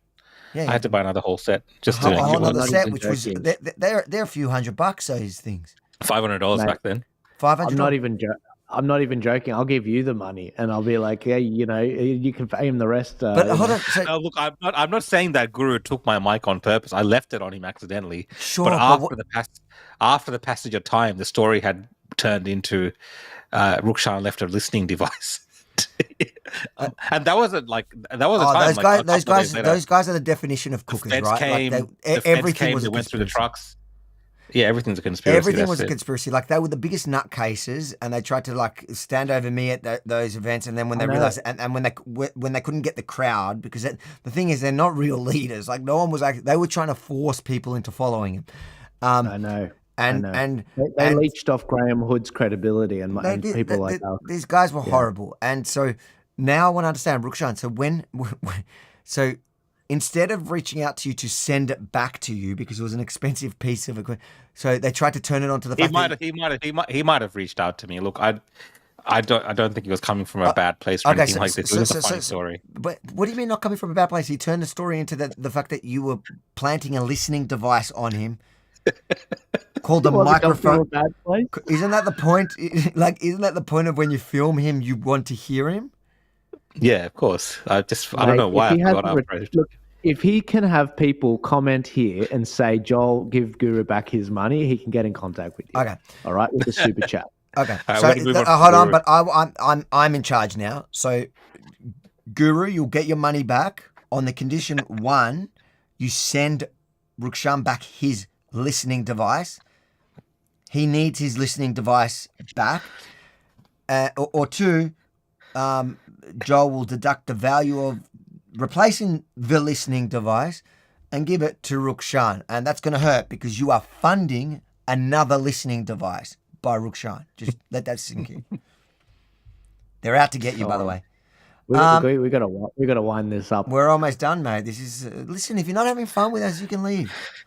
She'll be Apple says this for Rukshan and his better angels or better angles. Angels. We are now working out if Rukshan can spell. Angels. That says angels. Is that your final answer? I don't know. I'm tripping out now. Brett has come back with something more kosher, free yak. So, Avi, I know what you mean, mate. Absolutely with you. In fact, I think he's coming out pretty soon. What have we? This is from Straya. Says, this is Ephesians 5:11. It's a Bible verse. There you go. You should look it up. What's Ephesians 5:11? Do you know, Joel? No, but I want to look it up now. Is this a troll on us? I'll tell you before I say it. You don't say anything that can't go on stream. Oh, it's a Bible, so. Yeah, I guess. But who knows? It's not the Quran. If it was the Quran, it can't get cancelled. The Bible can get cancelled, so. No, it's actually a good one. It's, okay. So we never know. All these cryptic No, messages. I know what you mean. I know what you mean. And it's because it could be like one about from the Old Testament about slavery or something. It says, and have no fellowship with the unfruitful works of darkness, but rather expose them. Obviously referring to the what's it called stuff. To Clementine Ford and yeah, or maybe he's saying she should get that book for her massive library, mate. The Bible, yeah, an extra book on the shelf. Busking for rent this Thursday.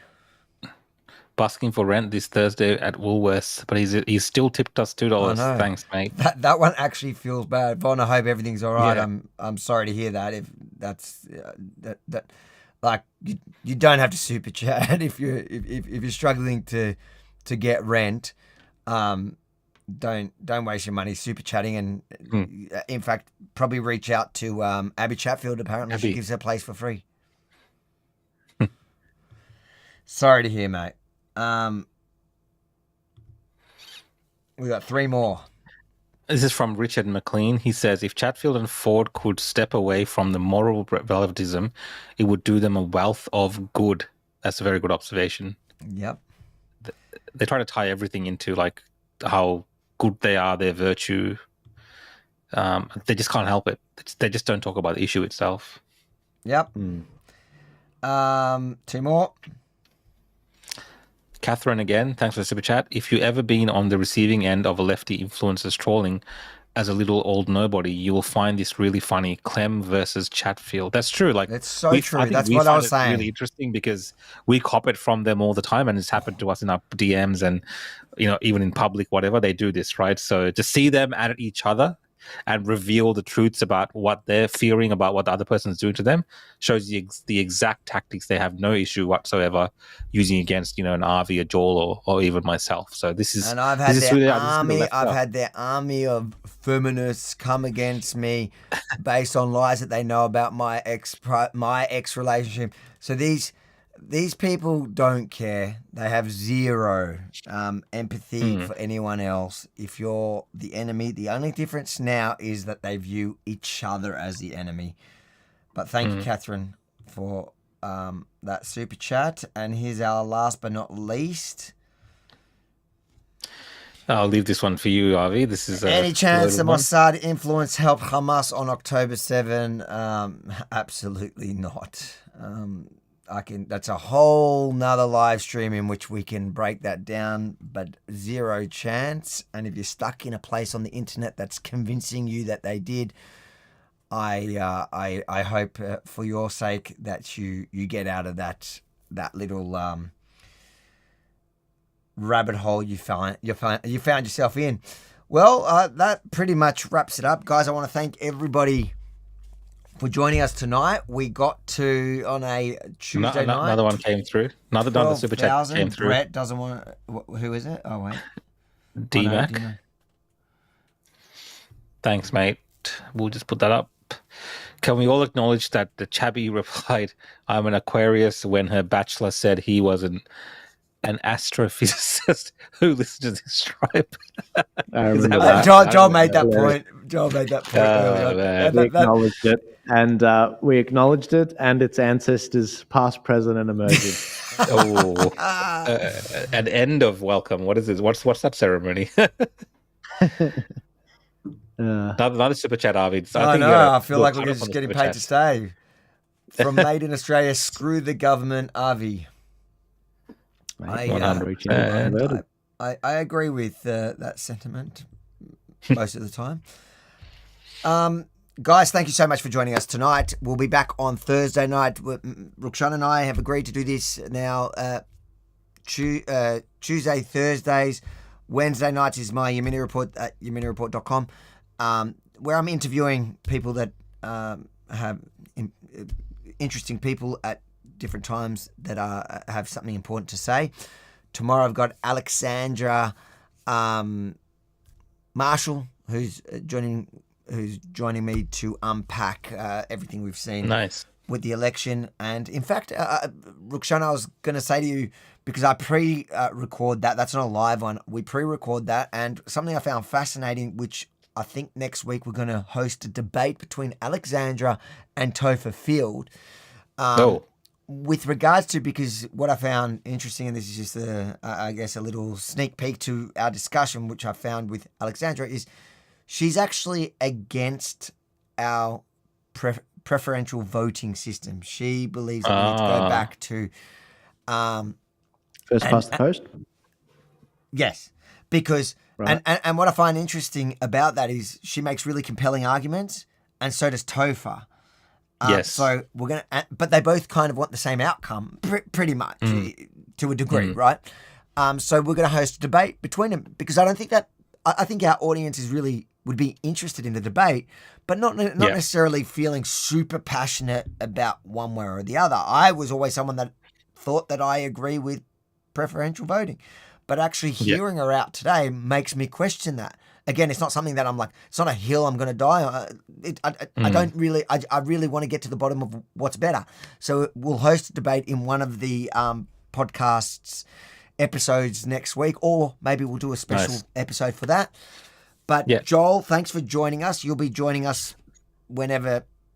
Yeah, Tuesday or Thursday next week, guys. I'm looking forward to coming back. I'm not sure what we're talking about, but I mean, the news is ever evolving, so I guess we'll see how it pans out. But then after that, I'll be away for a month.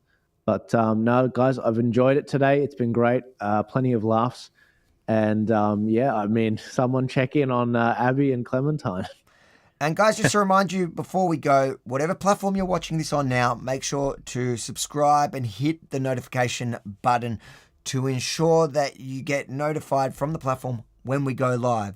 I want to make this something real in Australia. We don't have anyone on the conservative side that is doing live feeds. In fact, we're getting, tonight we've got 12, we hit 12,000 on just a Tuesday night talking about two lunatics.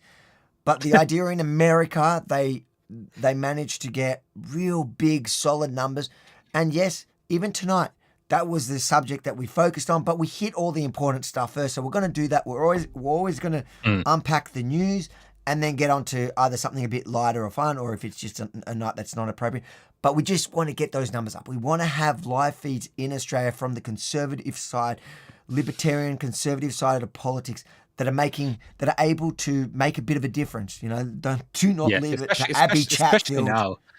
Especially now, because I think people feel demoralized on our side after the election results, and a lot of people who were really active prior, talking about their aspirations for Australia and the issues in our country, have somewhat maybe gone quiet as well. I mean, there's a bit of fatigue as well, but we need to keep that up. So definitely, I agree with what you're saying, Avi, that there's a space for what we're doing. And like you said, I am not a big fan of the topic today. I will be completely honest. Feels very gossip girly, but there were actually parts in there while I was watching it live with you and reacting that there were some truths that were revealed in a weird way about where our country is and where it's headed. So I think, we'll find obviously the news you said happens every day and something new comes up. So we're trying to react to those kind of stories, right? Whatever's big that week, we'll try to obviously talk about and try to get different guests in if possible. If not, you'll just have to listen to us three. The brown, what do they call us on the comments? The brown amigos. The three brown amigos. I don't know. No, we'll have different guests from time to time. We had a heap of guests. The first one we did. We will have. Like I'm not super focused on the guests. It's more the content that I want to do. But we'll mix it up. If you have a guest that you think is important that you want us to have, shoot us through messages. And thanks to everyone that's super chatting. Australia, I saw your super chat thing. Thanks. Thank you for supporting us. And guys, even if you can't afford to super chat or you don't want to waste the money on Rukshan, I get it. But you can support us by just sharing the feeds, hitting that notification button, spreading the word, and helping this grow into something even better. Love you all, and we'll see you, if not in the Mini Report tomorrow night, on Thursday night this week. Ciao for now. Good night. See you guys. Bye, guys. See everyone.